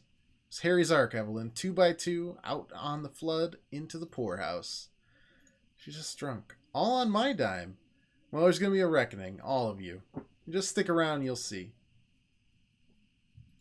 What are you talking about, Harry? What reckoning? I want to hear another love song. Where's Junebug? I hope she never shows up. I can't pay her. The money's run out. What's that? It's gone. The money's all gone. I let you sponges soak up so many free drinks now I can't even stock the whiskey without striking a deal. No more whiskey? Harry, what kind of deal? Doesn't matter. Can't blame us. Harry, we're just a little short from time to time. Sure. Just leave, Pearl. Just trust me. Okay. I'm leaving. Are you sure? I'm sure. You don't deserve this. All I want is a love song and a whiskey. You'll have plenty of time for whiskey. I just want to be left alone. That man is like a straitjacket. I know, Evelyn. If only he'd meet some tall young thing on the road. I know. 11 years behind a supermarket till. These people do seem pretty terrible. Oh yeah, all of them are. Except for Pearl, who's gone. Rest in peace, Pearl. Also, I have to keep on swapping back and forth without giving people motion sickness. Alright, y'all should clear out. Where we go? Just let us wait. Let's wait for Junebug. We're good for it. We just want to have a few drinks, see the entertainment, then we'll go home. You don't understand. Sure.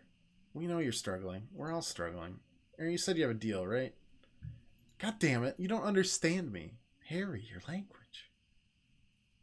What's to understand? We'll settle our debt soon. Rosa's in line for this promotion. All they want is debt. They feed on it. They put it in the whiskey. What the hell are you saying? I'll be here soon. Boy from hard times. There'll be a reckoning. Harry, our debt's not to the distillery. It is now. I traded it. I sold it. I'm sorry. I'm so sorry. Oh.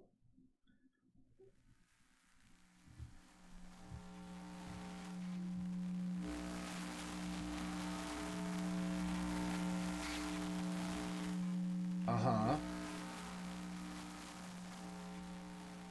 Yep. Sure.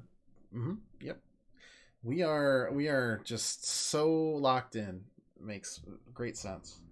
Was that that was Act 2? Definitely not a horror game, you said.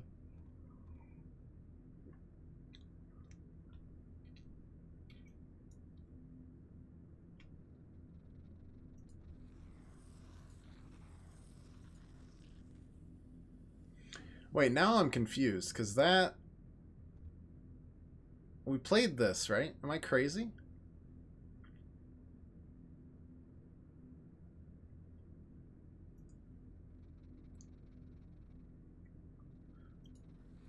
Oh, okay. So that's confusing. So we have that's Act 1. So we played like super out of order. That's probably fine. Probably. But so that's Act 1 is there. Okay, no, we're good. And then we play I'm so stupid. Okay. Are we gonna is this gonna be another play? And then we'll go into Act 2. I thought that that was the title of the act, and it said Act 1 and it was right by it. And then, yeah, you know what? I'm just dumb. No, this is not a play. It's way weirder.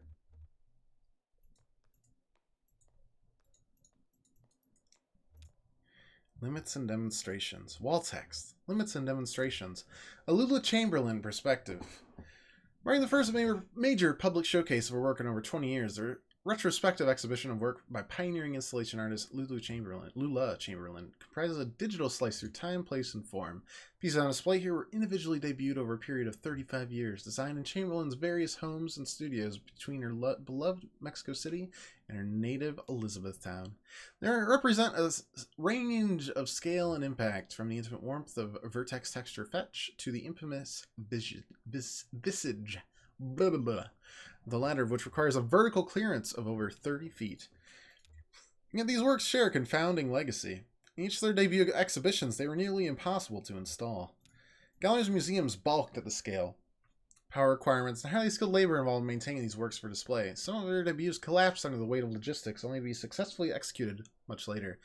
And so, just as they described the outer limits of Chamberlain's range as an installation artist, the geographical edges and vertices of her iterant home life, and the beginning and end of her distinguished career, the works on display here also trace the extremes of our capabilities and the frontiers of our patience as both viewers and exhibitors. Are we capable of viewing these works as they are meant to be viewed? Do we even want to be? Well, I guess we will see.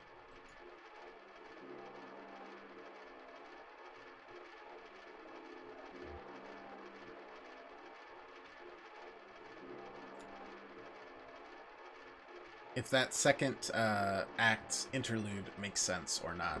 This doesn't either, so I'm guessing it doesn't really, but we'll see. Spinning coin suspended, correcting for angular motion, 1976, found materials. Oh, these are the three people that were playing the game that didn't. They ignored me and then left, or were ghosts or something. Emily, Ben, and Bob, right? Feels so strange. Yep, Bob. Feels so strangely alive. Yeah, like it's about to fall over. And the whole thing's about to fall over? Yeah, kind of anxious, right? Feels like we startled it, and now there's this uncomfortable pause. Yeah, nice use of materials. Maybe this is what it was in the museum that we so aptly broke into.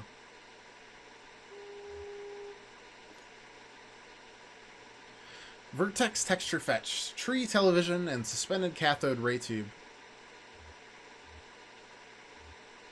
Picture on the TV.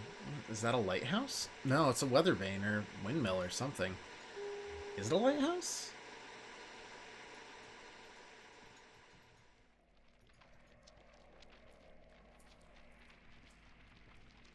What? Visage. Unknown media. What is that made out of? It's a mystery. It looks like ribbon? Bandages? Oh, have you seen The Invisible Man? It's slice a visage to build a visage. A puzzle to its owner. They're remaking The Invisible Man. IRL. I wonder if that'll be good. It's probably right. I think it was written by a computer. I think it's lovely. I guess we just won't talk about how impossible that is. That's fine.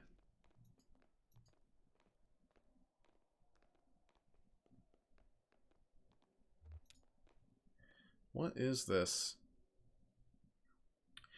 Overdubbed Nam June Pike installation in the style of Edward Packer.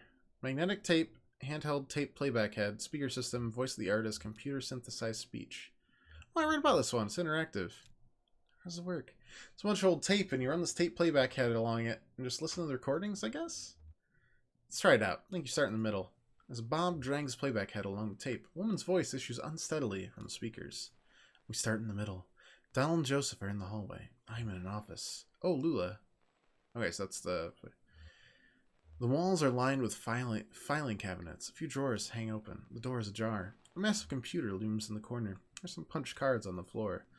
A synthetic voice recording spliced awkwardly into the tape lists out options in monotone. To examine cards, rotate 30 degrees and advance 7 inches. To leave room, rotate 17 degrees and advance 4 inches. To activate computer, rotate 200 degrees and advance 15 inches. Computer activate. So loud, I love it. I'm now holding 2 punch cards. On one of them, Joseph has scribbled a note, Caves. The other is blank. To insert Caves card, rotate 11 degrees and advance 2 inches. To insert blank card, rotate 95 degrees and advance 14 inches. Caves. We're on a dirt trail in the park. Or, well, it's not really a trail. It's a trail. It's more like a tendency. There tend to be fewer plants here on the path we've been walking. Walking sounds. Stop, stop, stop. Now, we're walking at the edge of a massive hole. The dirt gives way to mossy rock as the ground sinks into darkness. Joseph and Donald are following a rope down into the cave. They have computer equipment tied to their backs. So do I. To enter the cave... Wait, is that the only choice? Yeah, it's the end of that one, so... That's the last trip. Everything's down here now. The final resting place. Don't be so morbid. To remember a fond gesture, rotate 180 degrees and advance 23 inches. To regret a harsh word. Let's remember a fond gesture. It's morning now. I'm in the car. I'm driving to work.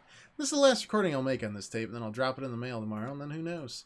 I've been recording on this tape for 15 years, I think. A lot of other things happened, so here's the story.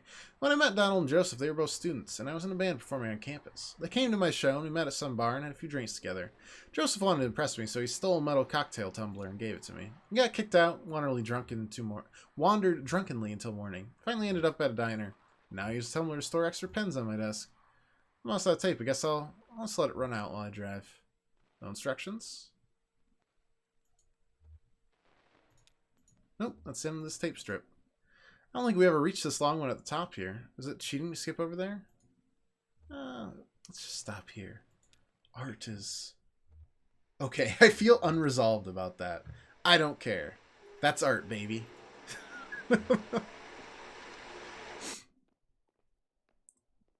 It just ended. Weird. Basement puzzle number 2. I think she means a puzzle. Yeah, weird. Is it something you can solve? Must be symbols, artist, sunset, horse. Or maybe it's an anagram or like a code? Or maybe it's just a misdirection. Maybe it's a puzzle, but there's no right answer. That's kind of sad.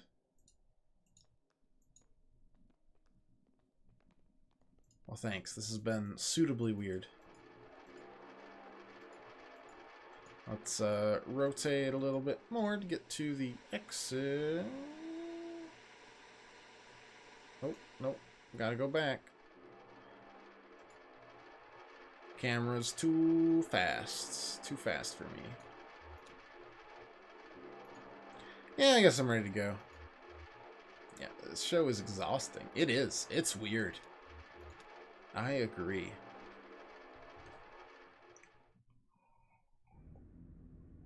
Alright, now we'll play Act 2. And then we'll just pretend that that was exactly the way that it was supposed to happen. Attention, Lula Chamberlain. Regarding your application. Thank you for your application to the Gaston. No one applies like Gaston. No one flies like Gaston. Trust for Imagine Architecture's annual fellowship. We received a record number of applications this year, over 100 in total, and regrettably we can award only 1 fellowship position per year. As you know, our review process includes a multi-phase... Okay, they didn't give us. It was extremely selective, blah, blah, blah, blah. Encourage you to reapply next year. Many young artists and architects reapply for a few successive years before being accepted. Sincerely, Dr. Carl Stone. I've read too many of those rejection letters to want to do so. Carl Stone Norton. Below the printed text is a hastily handwritten note. Sorry for the condescending form letter. Love your work. Unfortunately, I just do the mail here. You're obviously... Oh, you're Robert. Well, that's kind of nice. We'll fold it up. Opens the desk. On her folder labeled proposals. Lula sorts through documents. What is going on up here? What kind of nonsense are these feet? Bureau of Reclaimed Spaces. Proposal 1, site hospital. Proposed use auto dealership. Proposal 2, site distillery. Proposed use graveyard. 3, site basketball court. Proposed use kennel. Oh, yeah, kennels. Let's do it. Already full of dogs. Endorsed. Auto dealership. Closed due to repeated sanitation violations. Auto dealership sanitation requirements comparatively lax. Small operating rooms can be repurposed into offices. Gross. Opposed. I feel like we're in Papers, Please. Okay, so it's a desk. It just looked... The perspective was weird.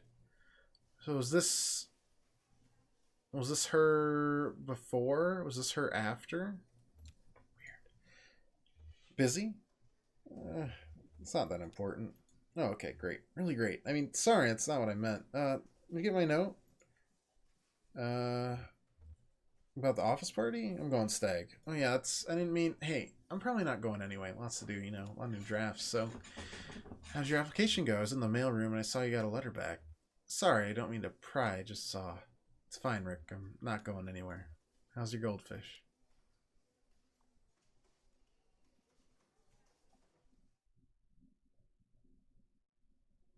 So is that showing what could have been for her or her future, past, present?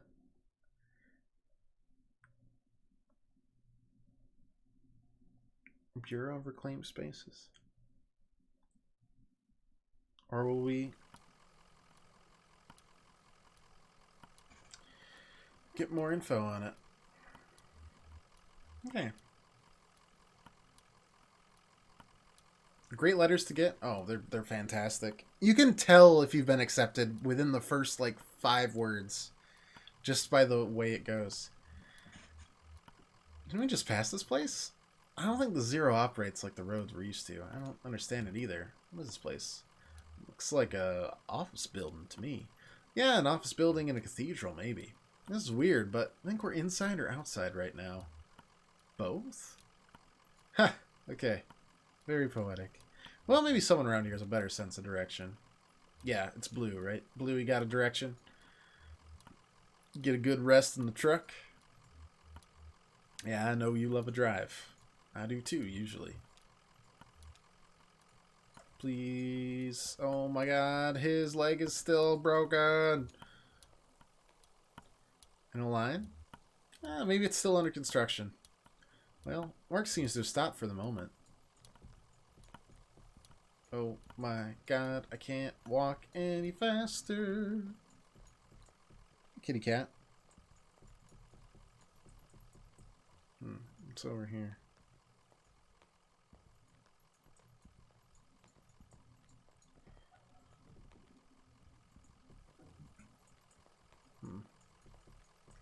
Clicking on here just brings us over to this side, so that's useless.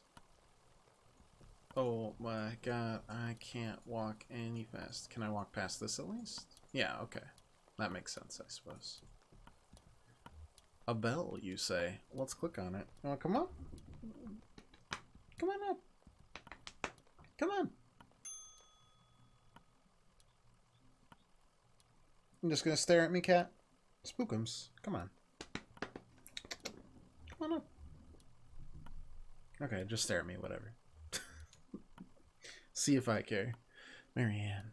Well, here you are. Better late than never, I guess. Just unload the whiskey over there by the elevator. I'll figure something out. We're actually a bit lost, ma'am. Lost, so you're not the... sorry. Honest mistake. We're supposed to have a little celebration here at the office, but the whiskey never showed up. Saw your truck and thought... You don't really look like one of the boys from the distillery, anyway. What is this place? Well, it's clear you're new to this territory. I expect you just meant to pass through. We're looking for Dogwood Drive. Do you happen to know where that is? Dogwood. Nope. I'm gonna need to talk to someone upstairs about that. Come on. Goodness gracious. One of the map clerks. But first, we gotta get you in the system. So you'll need an appointment with one of the ingestion clerks. Now let's see. Rick's booked proofreading and drafts all afternoon. Juan is out on a site. I'll make some calls. If we've got anyone free. There's some books over there in the waiting area. Just take a look around. Have you seen our grotesques? Ooh.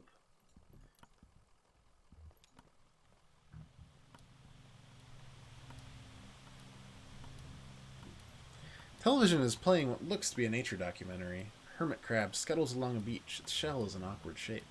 Must have once belonged to a different crab. Nature documentaries like in the second act interlude. Television is playing a cartoon about a bird. A cartoon bird collects pieces of its nest. A scarf, a plastic shopping bag, a bit of a young girl's hair. The nest is warm but precariously fragile.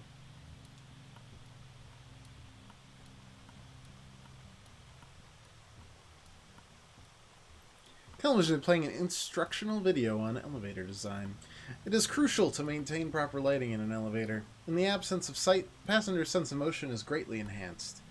Passengers should never feel as though they are physically ascending or descending. The elevator should create the illusion that the building is flat. This is the mark of successful elevator design. Now you know. Walking real slow. Hey Marianne, how's it going? Are you back? Sup? Oh good, I thought you'd left. People can be so impatient. You never know. Well, I have a meeting with Lula Chamberlain. She's a senior clerk and doesn't usually handle the ingestion process, but the only one with room on her plate this evening. My schedule says she's on the 5th floor, reviewing some diagrams. The elevator is just back to the left there. 5th floor. Okay, let me waddle back there. Oh, we never got to check out the books. Hello, books. 3 books are piled onto the table. Service manual for a sewage pump, some architectural plans for a bungalow, and a slim collection of Japanese death haiku. An envelope is protruding from the bottom of the stack. Give me that envelope. This reads, Bureau of Secret Tourism. It contains several small handwritten brochures with ritualistic directions to bizarre locations. That sounds great. This has me feeling like Control, honestly. The Federal Bureau of Control. It's weird enough. That's for sure.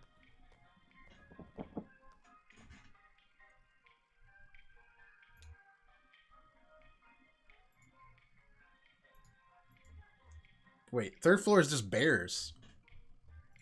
I'm clicking on that. Show me the bears.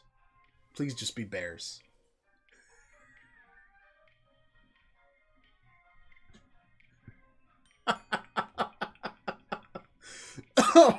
Oh. Yes. This is all I ever wanted. They're just there. Hey, how's it going? I am a fellow bear, just like you. How's it going? Barely hanging in there. Long work day.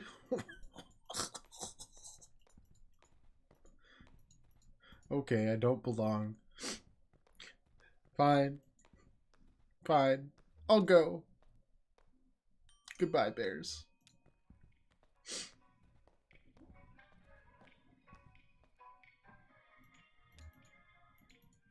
I'll miss you, bears. Lula Chamberlain's got nothing on you guys. And we're definitely in a cave system, though. Weird.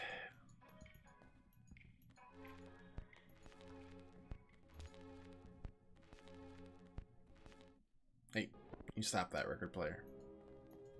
Cool. Much better.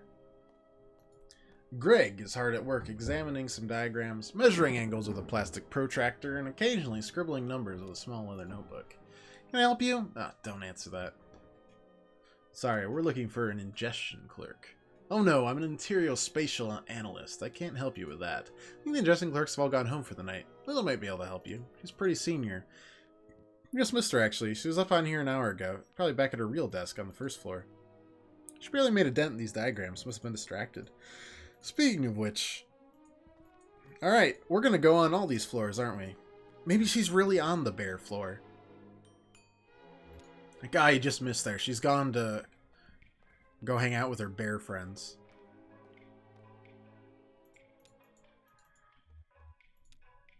She's gone to the third floor to protest her right to the Second Amendment of bear arms. Oh my god, there's so many boxes.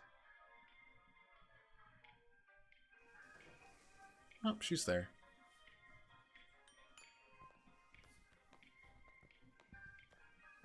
Hello? You lost? We're looking for Lula Chamberlain. Oh no, she's much too busy. Let's get some of our junior clerks to sort your paperwork first so we don't waste any of Miss Chamberlain's time. It's a pretty straightforward process. First, you'll need to get a case number assigned. Talk to Clerk Metzstein about that. She's just over there at the end of the room. Happy to help. Can I just talk to Lula, please? No? Okay. Bureaucracy, ho! Hi, how are you? Fine, thanks. Just need your ingestion card and a list of your last 5 permanent addresses. I don't think I've even had 5 permanent addresses. Oh, my sheet has 5 address boxes and it says to fill everything out. Maybe fill out a transient subsheet, we can still get it processed. Go talk to Clerk Bohm and he'll get you set up with one. He's just over there in the corner. Happy to help. Oh no. Howdy. Yeah, for a transient sheet, no problem. Happy to help. Opens 2 folders and quickly closes them. Looks like I'm out, but I know there were some in the back in the archive. You'll have to put in a special request with Clerk Macmillan. These documents are straight back at the end of the office there by the file cabinets. This is just a runaround. Where's Lula Chamberlain? Oh no, it's I mean that's her right there in the cardigan. Yeah. No more bureaucracy. Thank you, Shannon. Having fun in the paperclip labyrinth? Well, you made it eventually. You look exhausted. I'd offer you my seat, but my ankles are turning on me. Arthritis? Dr. Truman said my joints are eroding one another. They've been collaborating for decades. It's only natural they want to kill each other now. Well, enough about my hateful wrists and ankles. This concrete bunker of an office is just a waypoint for you, I'm sure. Where is it you're trying to go? We're having trouble navigating the Zero. Just navigating apropos of nothing? The Zero doesn't work like other roads. You can't just drive and expect to find yourself somewhere. You must be more deliberate than when driving on surface roads. It's like the bureaucracy episode of Futurama. Technically correct. The best kind of correct. Anyway, much less deliberate. Over Dogwood Drive, specifically. Dogwood Drive. It's funny. Do you know, I used to live on a Dogwood Drive. This was years ago. Grimy old house, basement full of insects, attic full of birds. I had a few roommates. We all worked at the university. I had a dog, I drank whiskey and beer, and I made sculptures. If that Dogwood was a surface road, with a name like that, it would have to be. What are you doing on the Zero? Well, a gas station attendant told us we needed to take the Zero to get here. Attendant, I see. Friendly blind man about my age, hangs out with an old cat, likes to pretend he's a poet. Pretend? No, you're right. I shouldn't be so spiteful. Joseph and I used to work together, and we lived together. We were friends. But that was a long time ago. I haven't spoken in years. Do you know why he's pointed you this way? It's because he's still in love with me, of course. Now he's implicated you, quite inconsiderately. In your condition, it's appalling. So I'm very sorry for wasting your time, but afraid you've been misled. Excuse me. I like Shannon a lot. Get over yourself. Lula pauses, taken aback. Well, I guess that's fair. All right, maybe I can help you. For Joseph. The Dogwood Drive I lived on is now called Pale Dogwood Drive. They've renamed all the streets, you see. Too many streets with the same names. It was never a problem before, but now we have these databases and it's all too confusing for the computer. There's no sense of ambiguity, so it proclaims an error. Name collisions, they call them. So my Dogwood Drive is Pale Dogwood Drive. Another might be Large Leaf Dogwood Drive, or Himalayan Flowering Dogwood Drive, and so on. But one of them is still just Dogwood Drive. Or so we might hope. It's really a matter of consulting records, of which we have an abundance here. 10 of 12. 2 more. You can do it. Until next week, when there will be 6 more. Uh, do you have a record of those streets? I expect we must. They'll be up in Archives and Records, 4th floor. We file under O for onyms, probably, or G for generic, or maybe S for specific, depending on which part of the street name was changed. Ah! Have mercy on me, please. I'm gonna die. This is gonna be the whole episode in this stupid building. As long as I get to spend some time with the bears, it'll all be worth it. I'm just in it for the bears.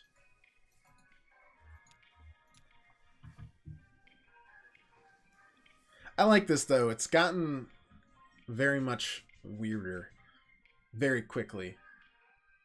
It's gone from disconcertingly weird to, like, super strange. And that, I think, is to its benefit. I mean, we just read, like, half of a open play, I think. So, that was just an interlude of a chapter. Why? Not sure yet. Seems to, pertain to stuff, though. Damn, this place is a mess. Okay. Take a look through all that logbook, I guess. Maybe there's some kind of system on all these boxes. I'll just start digging. Small logbook has a smart leather cover. A few notes are scribbled on the inside covers. Most pages are just lists of titles, names, and dates. Page 14. A single set of documents related to coal mining operations checked out and back in by several different people within a few hours. How about page 1? Several documents relating to sporting competition venues were quickly checked out and backed over a period of a few days. Basketball courts, baseball fields, alleys, and parking lots. How about inside the back cover? Failing antique shops folder missing. Listed checked in on page 63 but not present. Ouch. Attack my livelihood, why don't you? Document staff, please do not transfer any more records from the storage unit until we get the new file cabinets in. We're up to F, and that will have to do for now. Instruct clerks to focus on activities beginning with the letters A through F, or activities most likely to involve research on subjects beginning with those letters. For example, cars is okay, because it involves automotive, driving, brakes, etc., but air quality is not okay, because it relates to health, safety, and pollution. Of course. Perfect sense. Good system. Ed Bohm checked in the failing antique shops. Nothing? Me neither. Half of these books aren't even labeled, and the rest are all from the first few letters of the alphabet. Couldn't find anything with O, G, or an S. That's alright. Going back to Bohm. I am starting to unironically think that this whole episode/act will take place in this building. I'm a little frightened of it.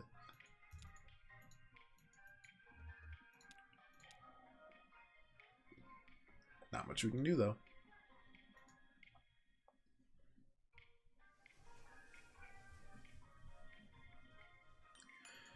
Oh, Miss Bohm.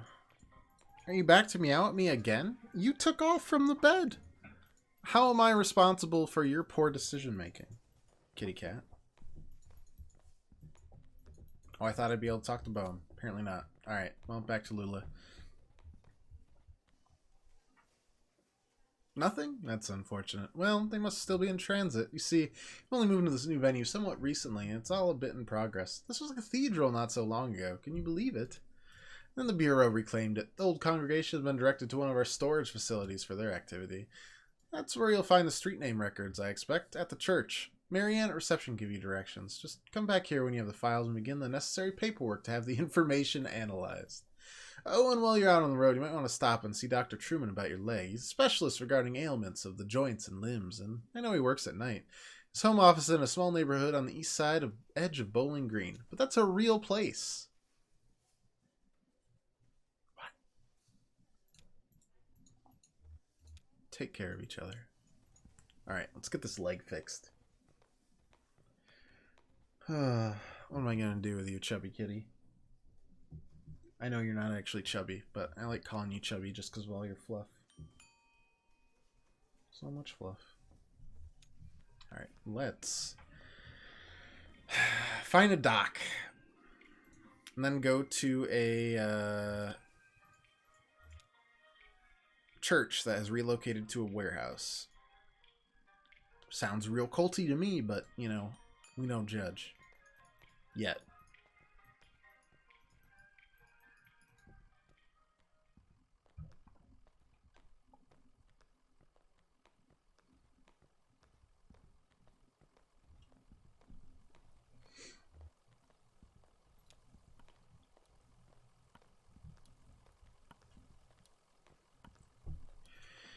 Get you need? Be straight with me. What is this place? Just another office, lady. Just another job. But you kicked out a congregation to set up your office? I wasn't here for that, but yeah, I get where you're coming from. Still, I wouldn't judge till I'd seen everything. They got a new church now. The Bureau set it up for them out of some of their old storage space. I'm sure it's very nice. Go see it for yourself. Just get back on the Zero and drive till you hit the Crystal and turn around. It'll make sense once you get on the road. You can handle it.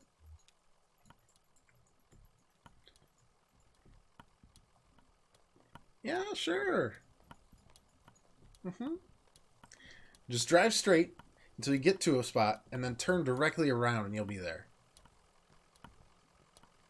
Okay. Sure. It's time to go.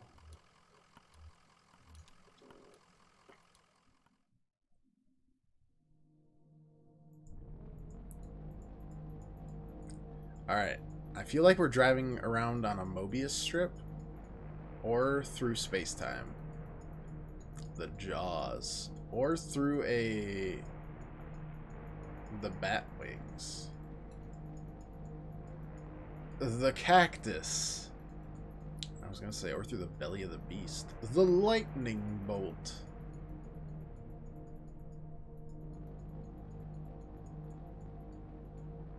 The Sandwich. Ah, the Brick Sandwich. It's back. The icosahedron. Does that count as a crystal? No. The cathode ray. Yes, these are all very logical things. Yeah, find the crystal, turn around. Cool. Yep.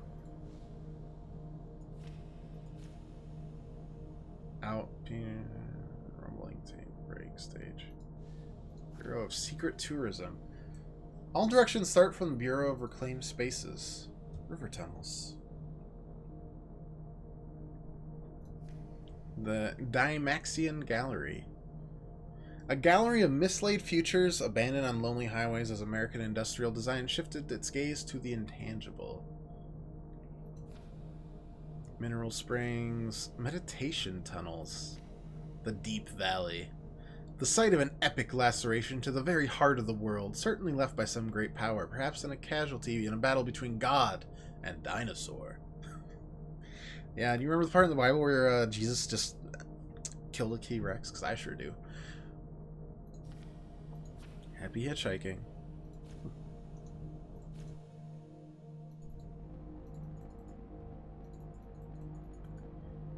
What is the zzz for? I'm fine. Is it to automate doing this? Well, there's the TV. That's something. Let's see, no. Nope. Looking for a crystal. Pipe organ. No. Aha. Turn around.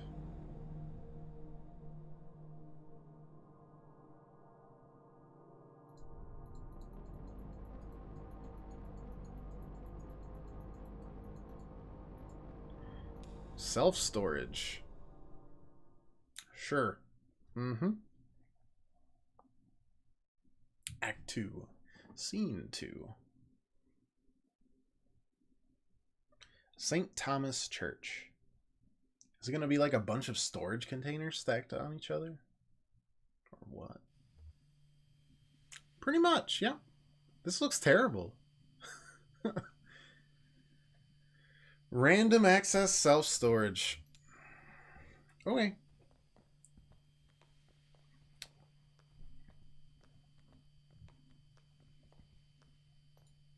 Oh, here for the night mass. What kind of mass is it? Tonight, it's a homily on work and need. I haven't heard this one before. Are you the preacher? Oh, I'm just the janitor. I guess it must look pretty strange, church without a congregation.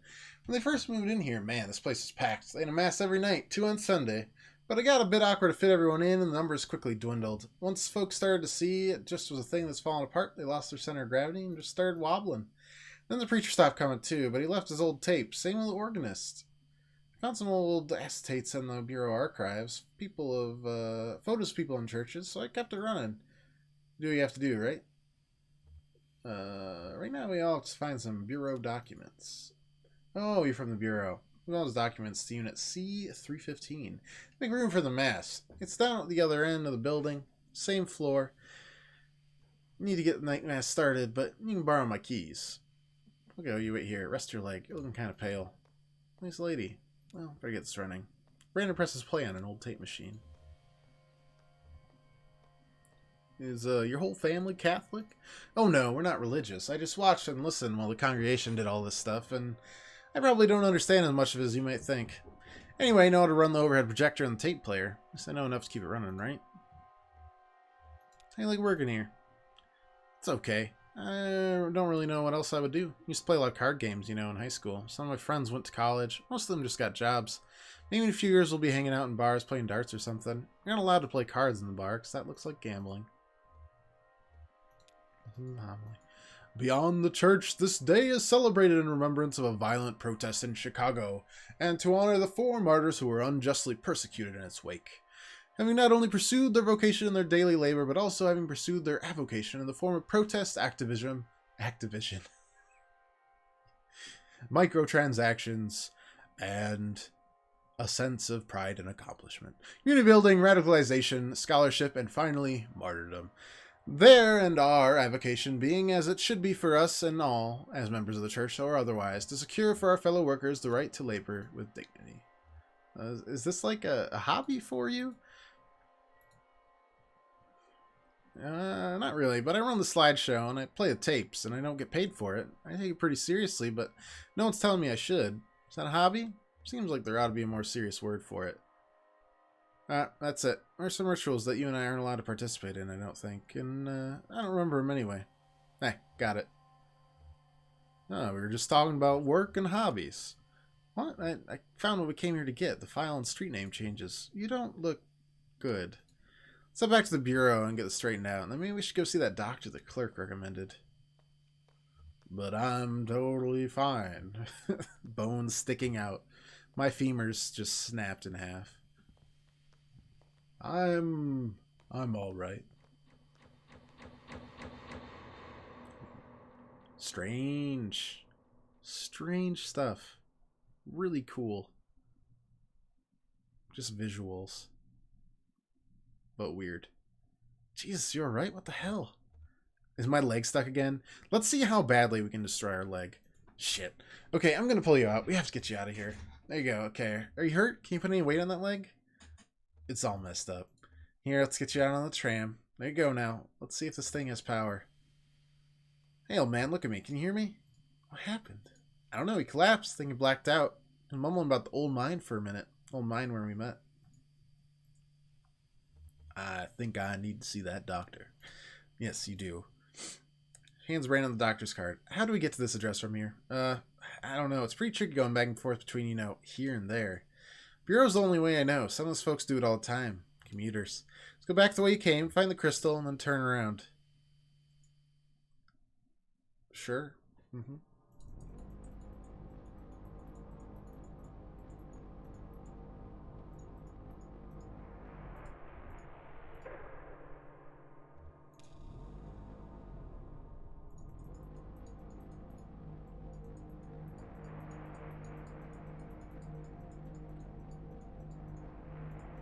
Staircase.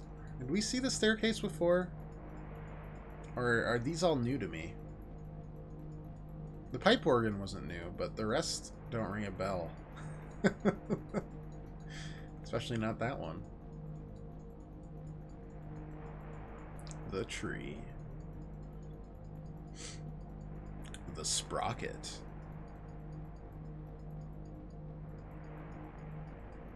The anchor. I love how much detail goes into some of these, and then others are just super simplistic. Like the feather, that's pretty simple, but we've seen some really detailed ones, and then really, that one looks fairly well done. And then it's like the antlers, and it just kind of sticks some lines together. It's like, that's good. Scarecrow, just like in the mines. Back to the Bureau, which now just looks like a bunch of boxes stacked on each other of books. Act 2, Scene 3. The Bureau of Reclaimed Spaces. All right.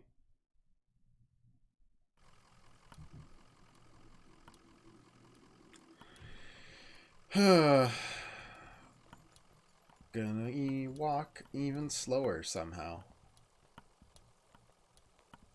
That's a talent.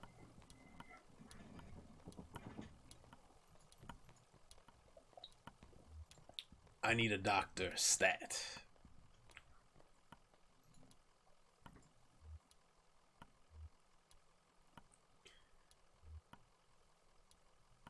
Dr. Clerk Lula Chamberlain again. I'm afraid she left in a big hurry, actually. Something happened with your meeting? She seemed pretty interested in that gas station attendant. I don't know who that is, but she did seem distracted. Well, head back to the interstate? I can process you whenever you're ready to go back. Just let me know. We're ready to be processed. She hands the receptionist Lula's card. Can you tell us how to get to this address? We're looking for Dr. Truman. Of course, this is a neighborhood just outside Bowling Green. Get on 65 going west. Take a right just past the observatory, just before the river. If you continue north, you'll be there shortly. Happy to help.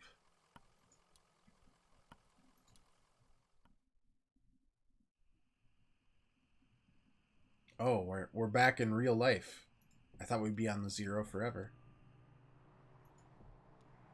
Radio towers. A.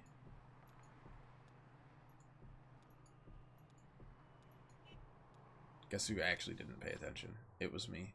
Southwest, take a right just past the observatory. Just before the river. You can there north, you'll be there shortly. Alright.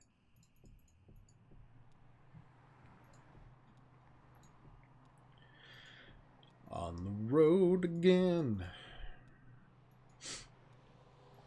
Like, do people know about this Zero or what? How many... Are these real people working there? Do they only live in the Zero? No, because they've talked about how... Oh, that's weird.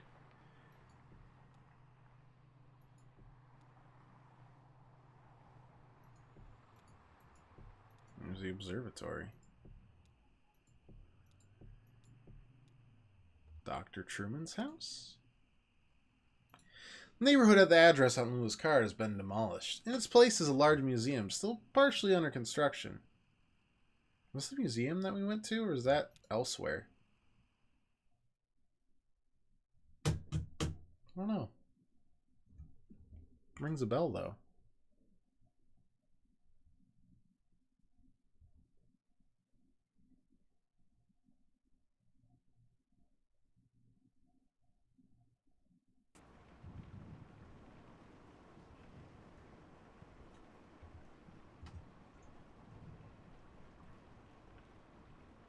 Is this the same museum that we went to before?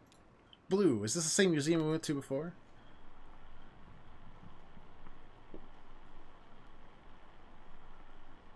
Wait, is this dialogue?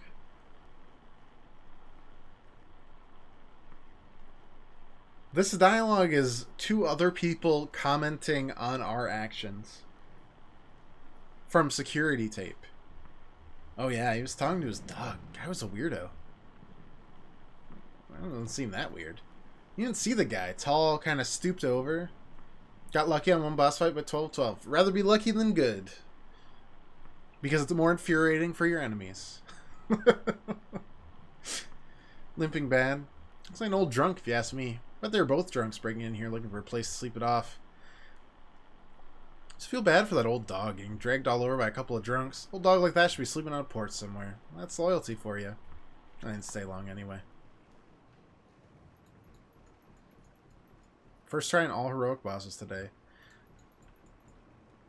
Sounds like you either got a good deck, or it's not that hard. And I'm gonna guess you just have a good deck. I just assumed they were from the power company. You know, they're always coming by unannounced, messing with this or that. I just shut myself up in my room to wait it out. No sense getting involved. Wait, how'd they get in then? Must have been one of the kids left the front door unlocked. Something's got to be done. They run all around like animals. You know, the floor left a can of soda on top of my shelter door and I almost killed myself slipping on that sticky mess this morning. Something's got to be done. 8 fights, 6 bosses on normal. I heard the man and the lady talking when they first came in, but they didn't see me. What are they talking about? The man said his leg was hurting him. They were looking for Dr. Truman. He was already gone. They didn't know, so they kept looking around.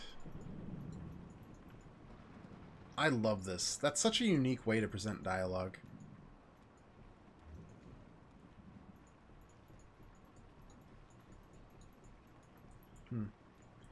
Where do we go? Up here, I guess? I suppose so.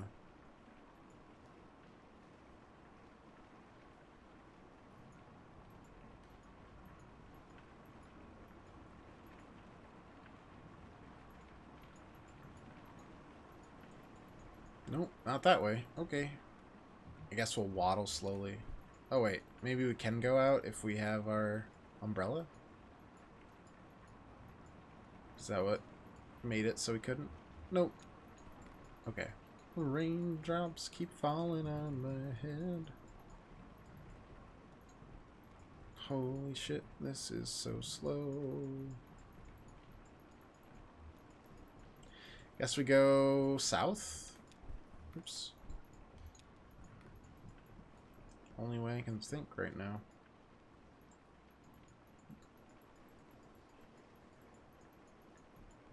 Oh, here we go. Here's something. What the fuck? Why is there a child in here? This is like Westworld, there's robots in here. I was playing in that empty cabin and they came by. They asked about Dr. Truman. I know where he went, but I didn't tell them. Where did Dr. Truman go? It's secret. Ezra told me, and I can't tell anyone else. It's Ezra. He's my age. Doesn't really live here. He's just passing through with his brother Julian. First going to help us, but I can't say any more about that. We have a lot of secrets. He asked me about my parents. I told him they were upstairs in the greenhouse. Do you want to hear a weird story? Of course I do. The old man asked me about the cabin. He said it looked like another house he knew, and he wanted to know where it came from. I told him nobody lived there, so he went inside.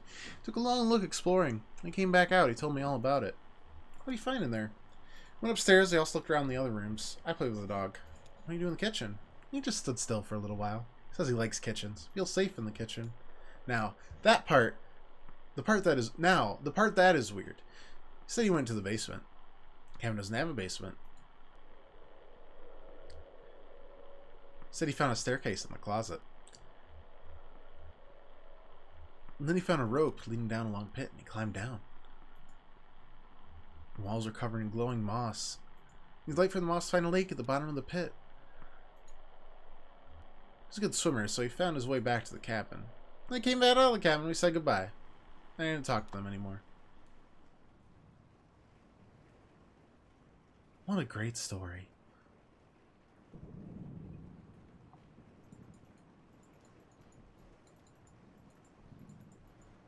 Let's try over here.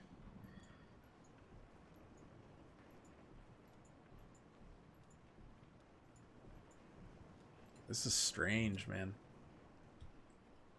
Looks like a chicken coop.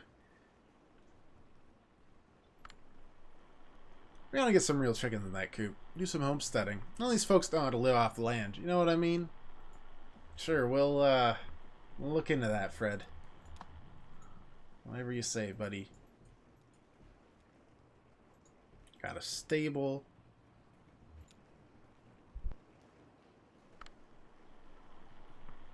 I think you need to get some real horses in the stable, too. Did the strangers go in there? No, I just poked around a bit. Talked about barns. They were pretty boring.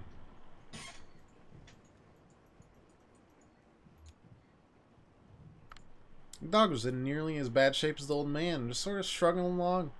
Found some treats in the doghouse exhibit. That seemed to cheer them up a bit. Good. Well deserved. What a good pupper that was. What is this, though? No one's going to tell me, huh? Okay, well, away we go then. Good God, please get me a doctor. Is there a doctor in the house? Please. That's a person. Sure, I talked to them for a bit. Actually, we talked for quite a while. I wasn't busy. I was happy for the company. Can't sleep in a storm like that. Never could. What'd you talk about? I had a ball in my coat, and I could see the old guy looking at it, and his leg hurt pretty bad as I offered him some. He got real awkward about it. I bet he's in a program. Oh, interesting. Anyway, they're asking about Dr. Truman. I remember him. He was here for a bit, and he left. That's what I told him. Great. Thanks for the,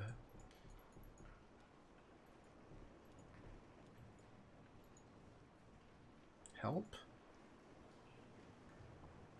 This perspective changing is throwing me for a big ol' loop.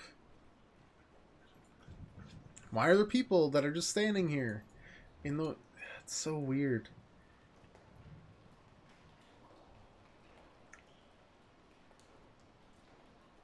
Come on, Puppo. You can do it.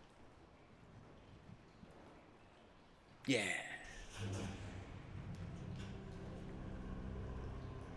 Also, where the fuck am I going? Also, there's no doors on this. OSHA. Where are you when you need them?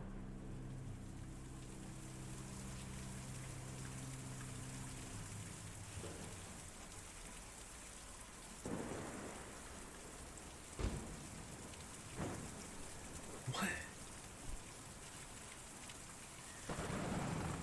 You cannot convince me that this is not just another aspect of the Zero, you know? They wouldn't come in, just rushing around. You could tell they were worn. It was late at night, but just rushing around. Well, there was some urgency with the older man's injuries, so it's understandable. What are they looking for? They're looking for Dr. Truman, but of course, I had nothing to say. The man was hurt, you know. Where is Dr. Truman? He left, of course. We talked about it before. He left and we don't know how or when or what happened to his charming house.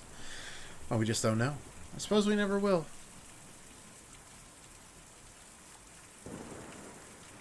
Giant eagle? Okay. This is normal. Definitely very normal place that we are in, and not the Zero. I heard a shout from downstairs. The old man had stumbled in the rain. I stayed inside with the lights off. No sense in my getting involved. Wow. Very helpful.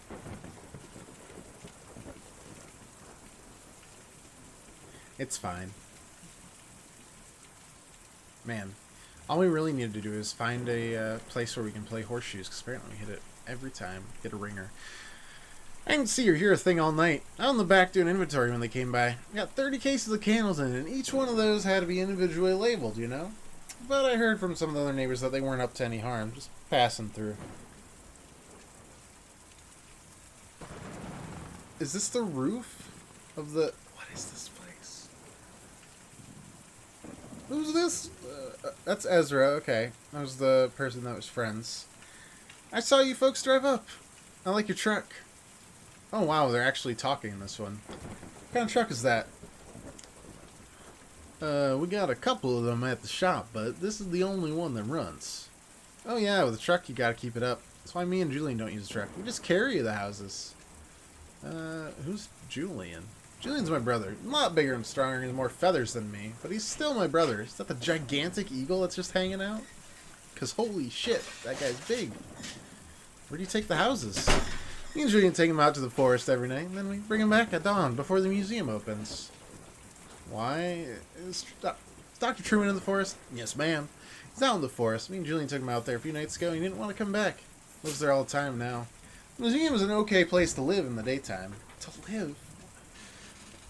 But it's no good at night. Folks just can't sleep in a place like this. Or when they do, it gives them nightmares. So we take them out to the forest, sleep, and then bring them back in the morning. Is your family out in the forest? Oh no, they're... I don't know where they are. Me and Julian were looking for them for a while, but... Anyway, we have a job to do now. Taking these people out of the forest at night so they can sleep.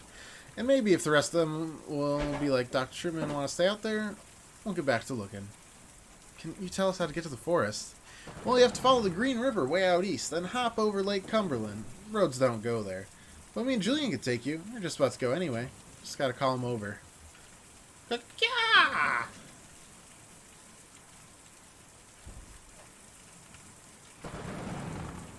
No, the umbrellas. I spent like $4 on those. Maybe. Probably not. Ooh, I like that. That's pretty.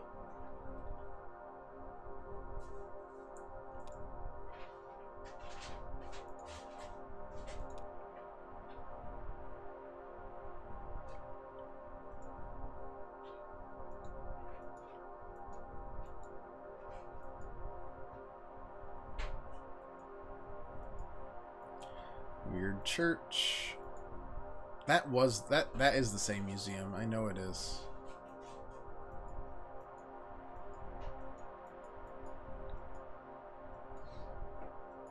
Was this the river? Was it the Nolan River? Nope, it was not. I'm going back. Can't follow directions. Compasses mean nothing to me.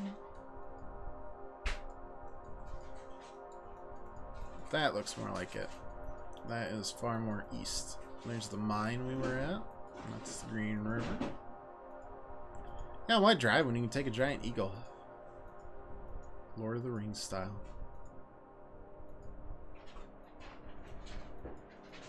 And then, was it hop over the lake, right? Shadowy figure drags itself out of the lake, stuffs its limbs into a smart blue suit, and then trudges slackly out of view. Oh. Well, that's weird.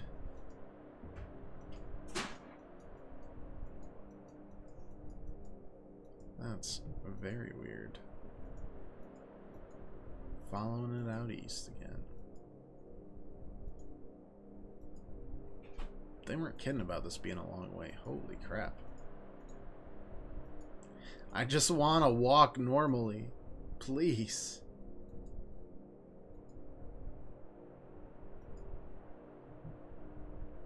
Apparently not. Okay, well, let's try a different way then.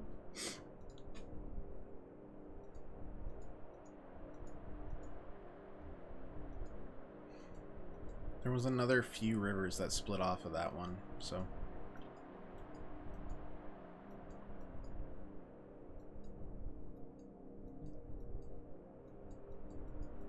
Specifically this one. Which is also called Green River, I guess. There's a swamp there.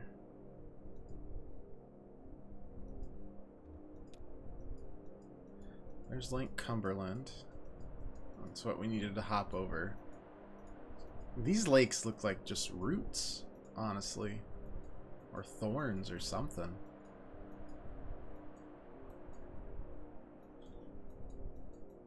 That looks important. The forest. I like how part of this game is just figuring out navigation. It really... I don't know if it's unique. It just adds kind of a sense of scale to the weird ass journey that we're undergoing. Alright, well, I am now Ezra.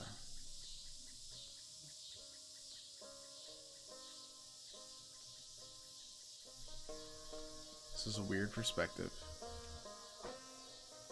But I also feel like I stumbled into a scene from Oh Brother, Where Art Thou? I'll just close my eyes. I don't think it's a good idea. Just take some of the strain off your leg for a minute and we'll keep going. Why is this delivery so important to you? Ooh, it's my last delivery. Oh, you're retiring or something, or sorry. My set's closing up the shop. That's a damn.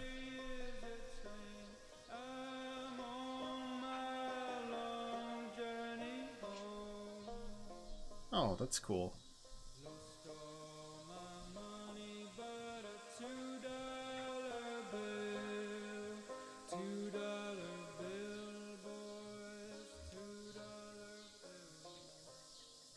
Shouldn't be much farther now. I think I see where the settlement ends over there. These are some fine looking trees. Yeah, really nice. You a tree enthusiast? Just nice to have something to lean upon. You're in a lot of pain right now, aren't you? I just need to rest. Almost there. Dr. True will have a nice couch or something you rest on, and some medicine or something. I don't know. Is Blue following us? Blue! My boy. My girl. How'd you come to be with these people? Bet you were pretty wild when you were younger. Well, I like you anyway. Man. Okay, wait. One gosh darn second. with that. This is trippy.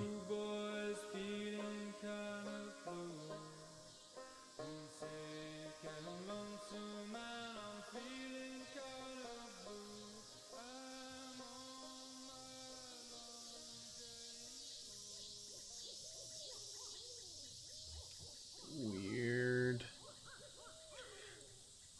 Do you have any family you're close with? Brother or sister? Kids? I have a brother, but I would not say that we're very close. What does he do? I don't know, just another drifter. Lots of that going around these days. Ever talk to him? He's too good for me, I guess. I doubt that. I guess I was always closest with Weaver. As close as someone can be with a girl like that. She was always on her own wavelength, but we were the same age growing up, and everyone else was so busy.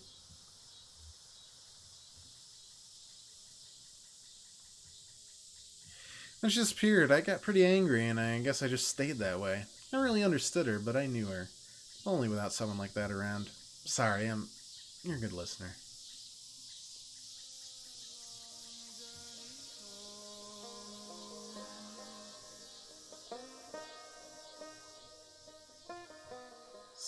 So weird.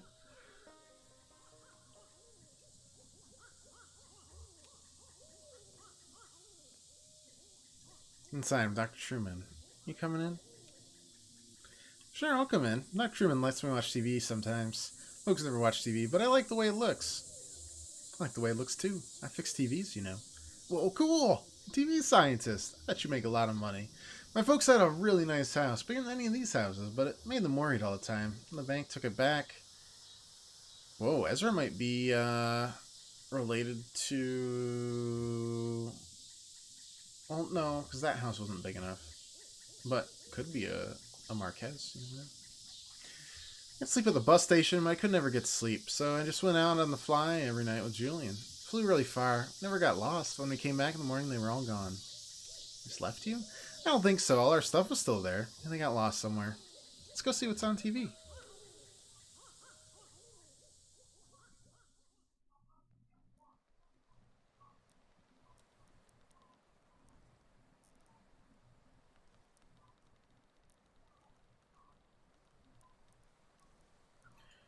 And yeah, I think during the exit interview is when I really realized how badly they had me. But how else can you pay for medical school? I have college friends with debts that you can't expect to pay that back unless you're planning to sell painkillers on the side or something. Or, you know, some kind of administrative thing. Debt seems to be a very common theme in here. I don't know. I've seen what arthritis did to my grandmother, and my best friend in high school destroyed his wrists building synthesizers. I mean, he was like 17 ailments of the joints and limbs. He was like 17, and then ... Ailments of the joints and limbs just seem important to me. I hope that answers your question. Getting a scholarship with that pharmaceutical company had a lot of strings attached, but at least I have somewhere to practice, even if I have to follow their market trends a bit.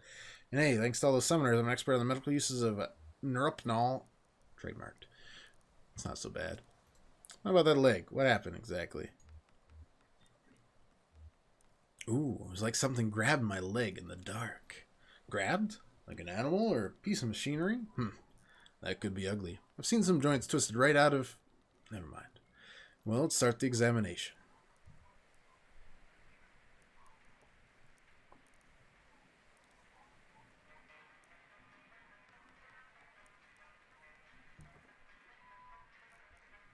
What was I thinking about?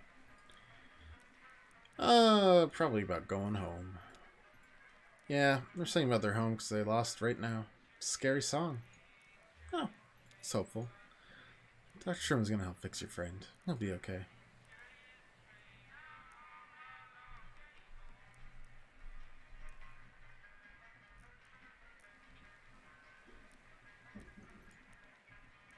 But something we can't handle. You might have a few things to look out for in the future. Be a bit gentler with the leg or the way you walk, but you'll be okay. I've dealt with similar cases before.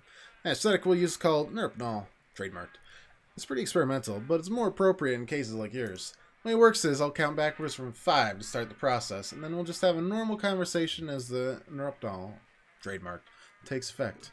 Then I'll get started. Here we go. 5, 4, 3, 2, 1... So let's talk about billing for a moment. The pharmaceutical company I'm contracted with was recently acquired by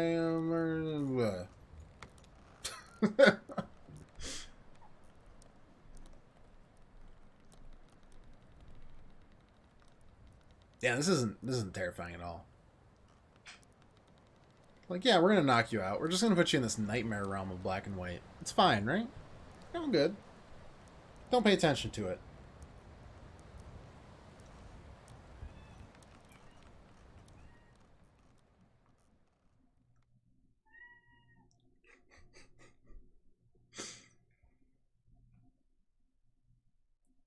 Oh, that's the end of Act 2.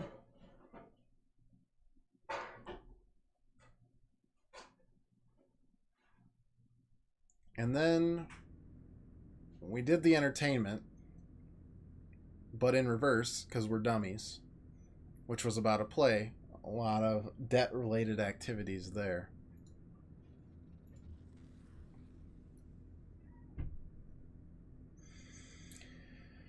I got like 20 more minutes, so might as well start Act 3. Start it up.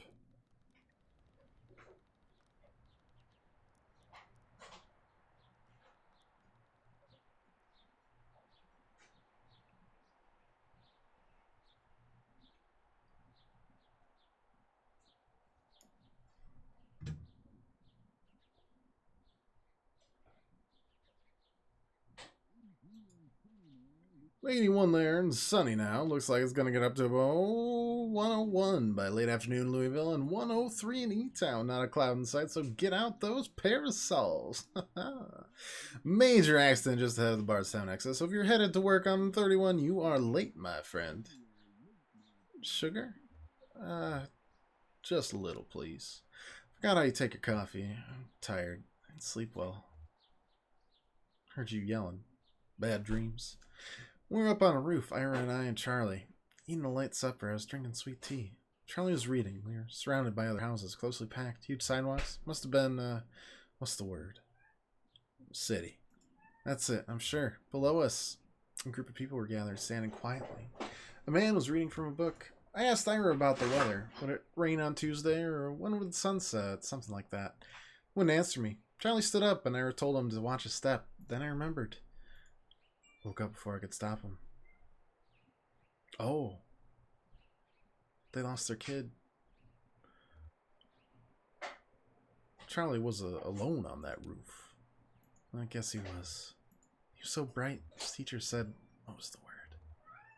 Apt. That's it. How could I forget? It wasn't his fault. It wasn't anyone's fault, Conway. That's what we mean when we say it's an accident.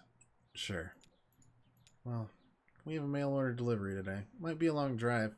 Hope the truck can hold up. Long drive? What makes you think so? They said they couldn't come in person. Maybe just a shut-in. I don't recognize the address. The order is all... I'm sure we can fill it. Guess that'll be the last. I guess it will be. The last act of Lysette's Antiques. What's the word? Finale. Maybe. No, it's not the word. I just need to think a bit. More coffee or something. Or I've had too much. Ooh, it's getting harder. Makes it seem like... It'll come to you. Maybe. I'm not so sure anymore. Seems inevitable there will start to be words that are loose forever. Those boxes you set in the hallway. I want to say this because that will make her really sad because it seems like she has dementia. Well, they're Charlie's old books. Oh. I thought we could look them together. No. I can't click something with a spelling error. Thought you might like to look at them. I'll take them with me, thank you. Cora should be here soon. Will you wait with me? Sure, Liz. I'll wait with you.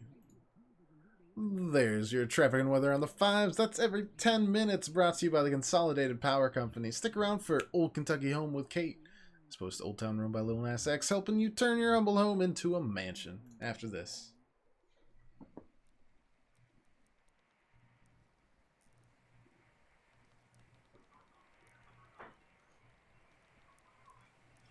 It's gonna vogue into the doctor. I assume, right? Oh my god, my leg! It's gotten so much worse. Now I'm just a skeleton. Just like the skeleton at the end of the interlude between Act 2 and 3.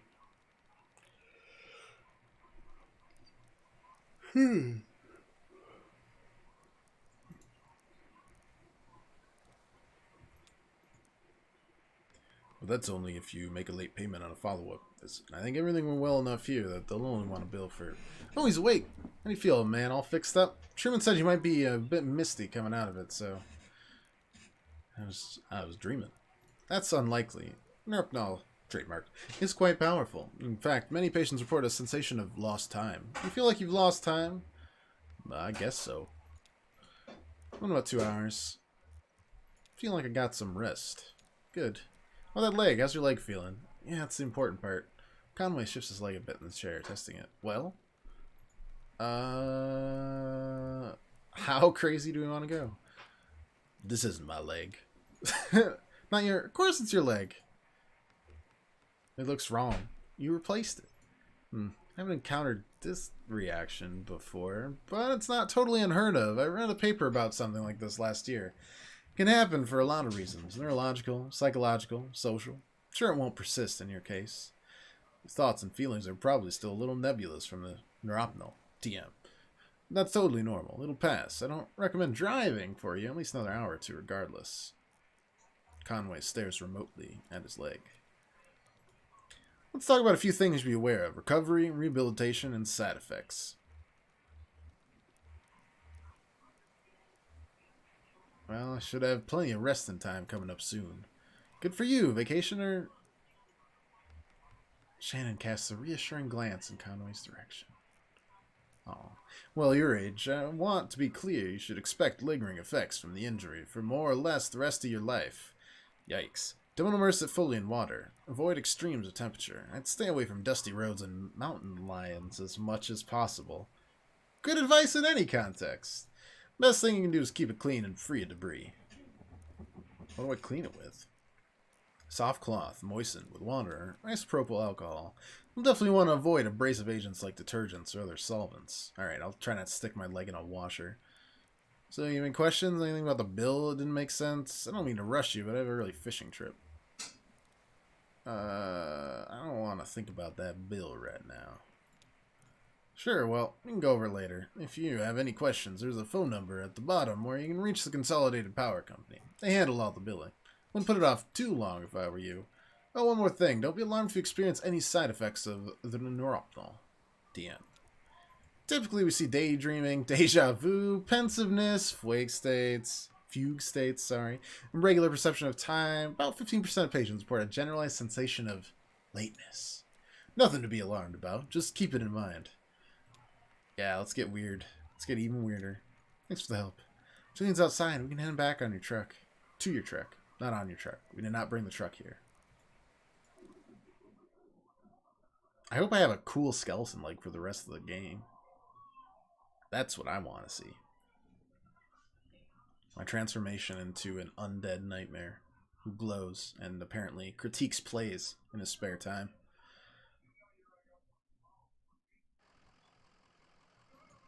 Oh, yes. Life is good. I get a amazing skeleton leg. Alright. Hey, Shan. How are the drugs treating you? I don't like to take medicine. Well, it's good for you. He's a doctor, right? I know what you mean, though. My folks had a peculiar relationship with medicine. We almost never had a regular doctor, health insurance, or anything like that. Our immigration stuff was a mess for most of my childhood, so we only qualified for state programs and small patches before something or other would get contested, and we learned just to pile on dentist appointments and stuff in those short windows. Cut got infected, or migraines were too much to handle. Mom would talk to so-and-so who knew so-and-so, usually another minor, and end up with some pills. Instead of medical advice, every pill came with gossipy anecdotal warnings and superstitions, like all this lore that came with it. Like magic. Dangerous. Mysterious. Running into any problems? Sure, yeah. Stuff would be expired or mislabeled. Mom was allergic to penicillin, as it turned out. That was scary. One time, I High school, we forgot these pills to help her focus. She was so smart, but always going off in different directions. Mind racing. Like 5 conversations going on in her head at once. Lucky if even one of them was with someone in the room, you know? So yeah, these pills, they seem to help. I was struggling in school too. Failing my history class, he offered to share the pills. Did it help? At first, yeah, it helped a lot. I had a kind presence, clarity of purpose that I really had otherwise. Didn't want to stop taking them. One day I was sitting in my bed, my notebook was open next to me on top of a textbook, and I was holding a pen in my hand. I remember this moment from several years before. It came out so suddenly and with such precision I couldn't put it out of my mind. I felt I had to stay with it until I'd recalled the whole thing perfectly. It was just a tiny nothing moment, my mom patching up the side of a bird cage, lining some spare wire around the frame to reinforce it. I was fixated on that image and that sound. The cage kind of bending and twanging as she worked on it, rapping and nodding, scraping copper against paint like bowing a rubber violin with a railroad tie. Parents came back from a triple shift, found me still sitting there at the edge of the bed, pen in my hand, delirious with thirst, patching that birdcase with a 1,000-eyed stare. 1,000-yard stare. Blech. Let's talk to Blue. He's less talkative. Get some rest back there. That doctor seemed nice enough. Yeah, just sure he does an okay job.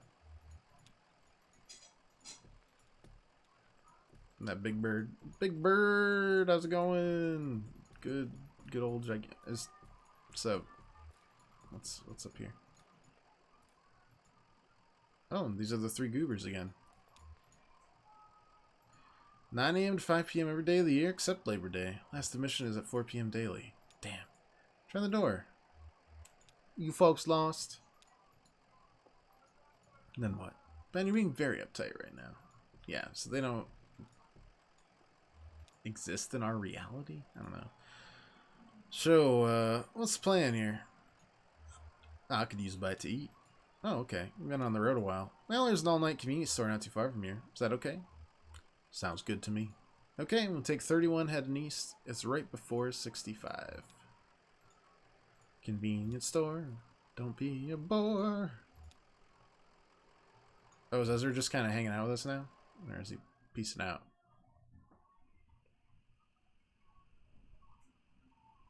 I guess he's just hanging out with us. Okay. The truck's engine sputters and dies as Kamina guides it carefully off the road next to a fallen tree. Not good. Very bad. Act 3, Scene 2. I was so hungry, though. Just like in real life. A tree. What a title. Well, it's, Wait, is Ezra... Ezra is with us now. Have we talked about that, or is it just... It's just happening, I guess. Alright, sure.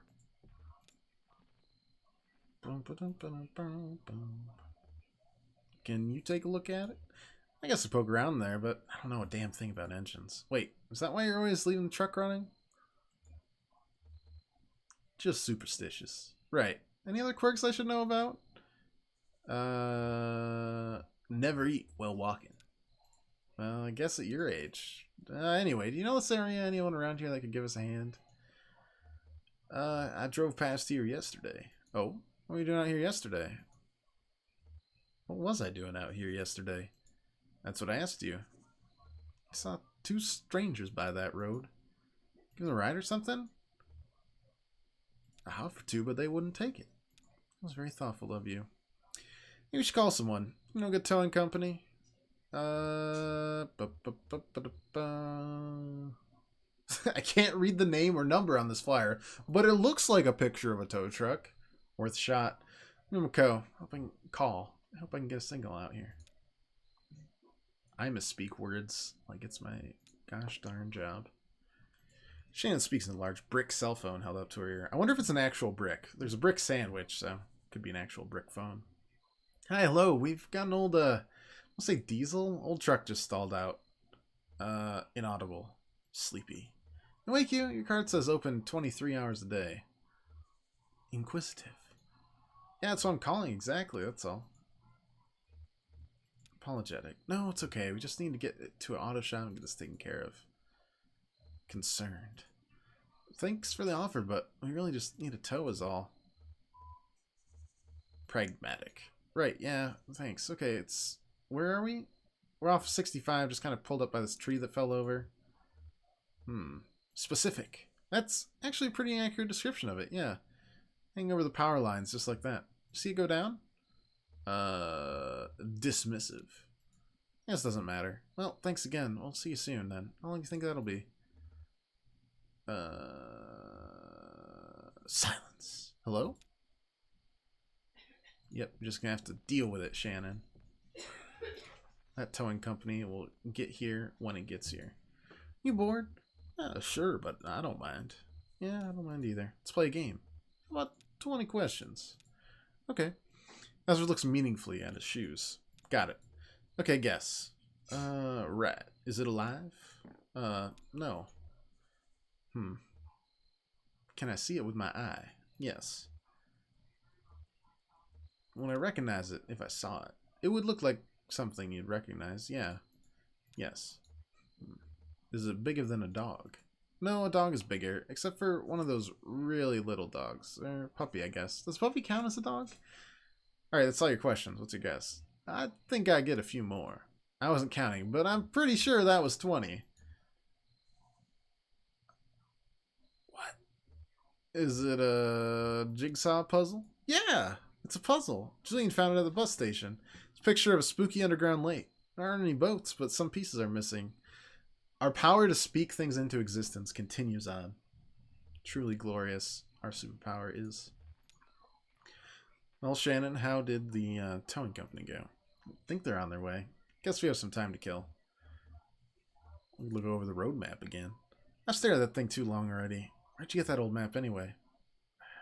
It's just always been in the truck. Huh. Someone must have grabbed it at a gas station somewhere along the line, or maybe they threw it in the glove box at the dealership. My parents bought their first car here. It came with a map. You sit in the back and pore over it. Aunt Remedios saw me looking at it, I guess, and a few days later she gave me a map she brought from Colombia. It looked almost hand-painted. Really deep, vibrant colors and rough border lines like anxious brush strokes. Pugh. Really pretty. Slowly traced the coastline with my finger like I was walking on the beach and say, here we'll swim, here we'll start a fire, here we'll find a cave in the cliff face and go live among the bats for a while. I think I'll just take a look around that radio of yours and get it going again. Point just standing around. I mean, I just got cheated out of 20 questions and I won with 3 questions, so I think we're doing alright. Blue, how's life, my bud, my dude? How long do you think we'll be waiting here? Do you get bored late at night? I don't. I like it better when everyone else is asleep. Me too. Which is why I chose it. Radio for Shannon. That thing's been broken for years. So, we get to find out what station you had it tuned to when it went out. A snapshot of a younger man's tastes. You remember what that was? Oh, some college station, I suppose. Well, I'm sure we'll find something to listen to on the road.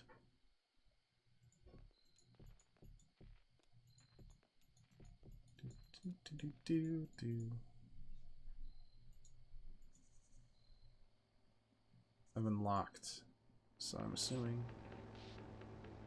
What is going on? Where are we staying tonight? Oh, Junebug. Junebug is the... some closet at the bar, I guess.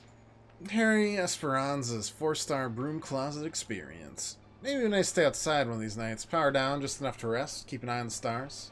Be there when the birds wake up. Yeah, sounds romantic. I'm a real romantic. Lucky me. The road ahead.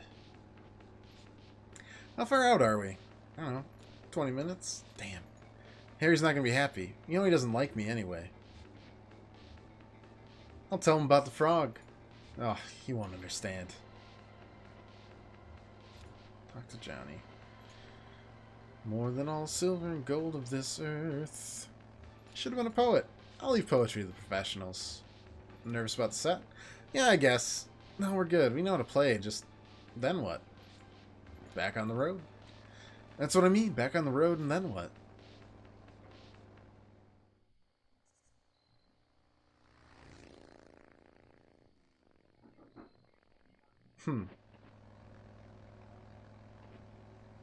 So that was... they're real. But why was there a play about them? So odd. Then again, there was like a fake thing for Lula, the exhibit. So, and then there's the reality. It looks like they could use some help. You gonna fix it up for them, Johnny?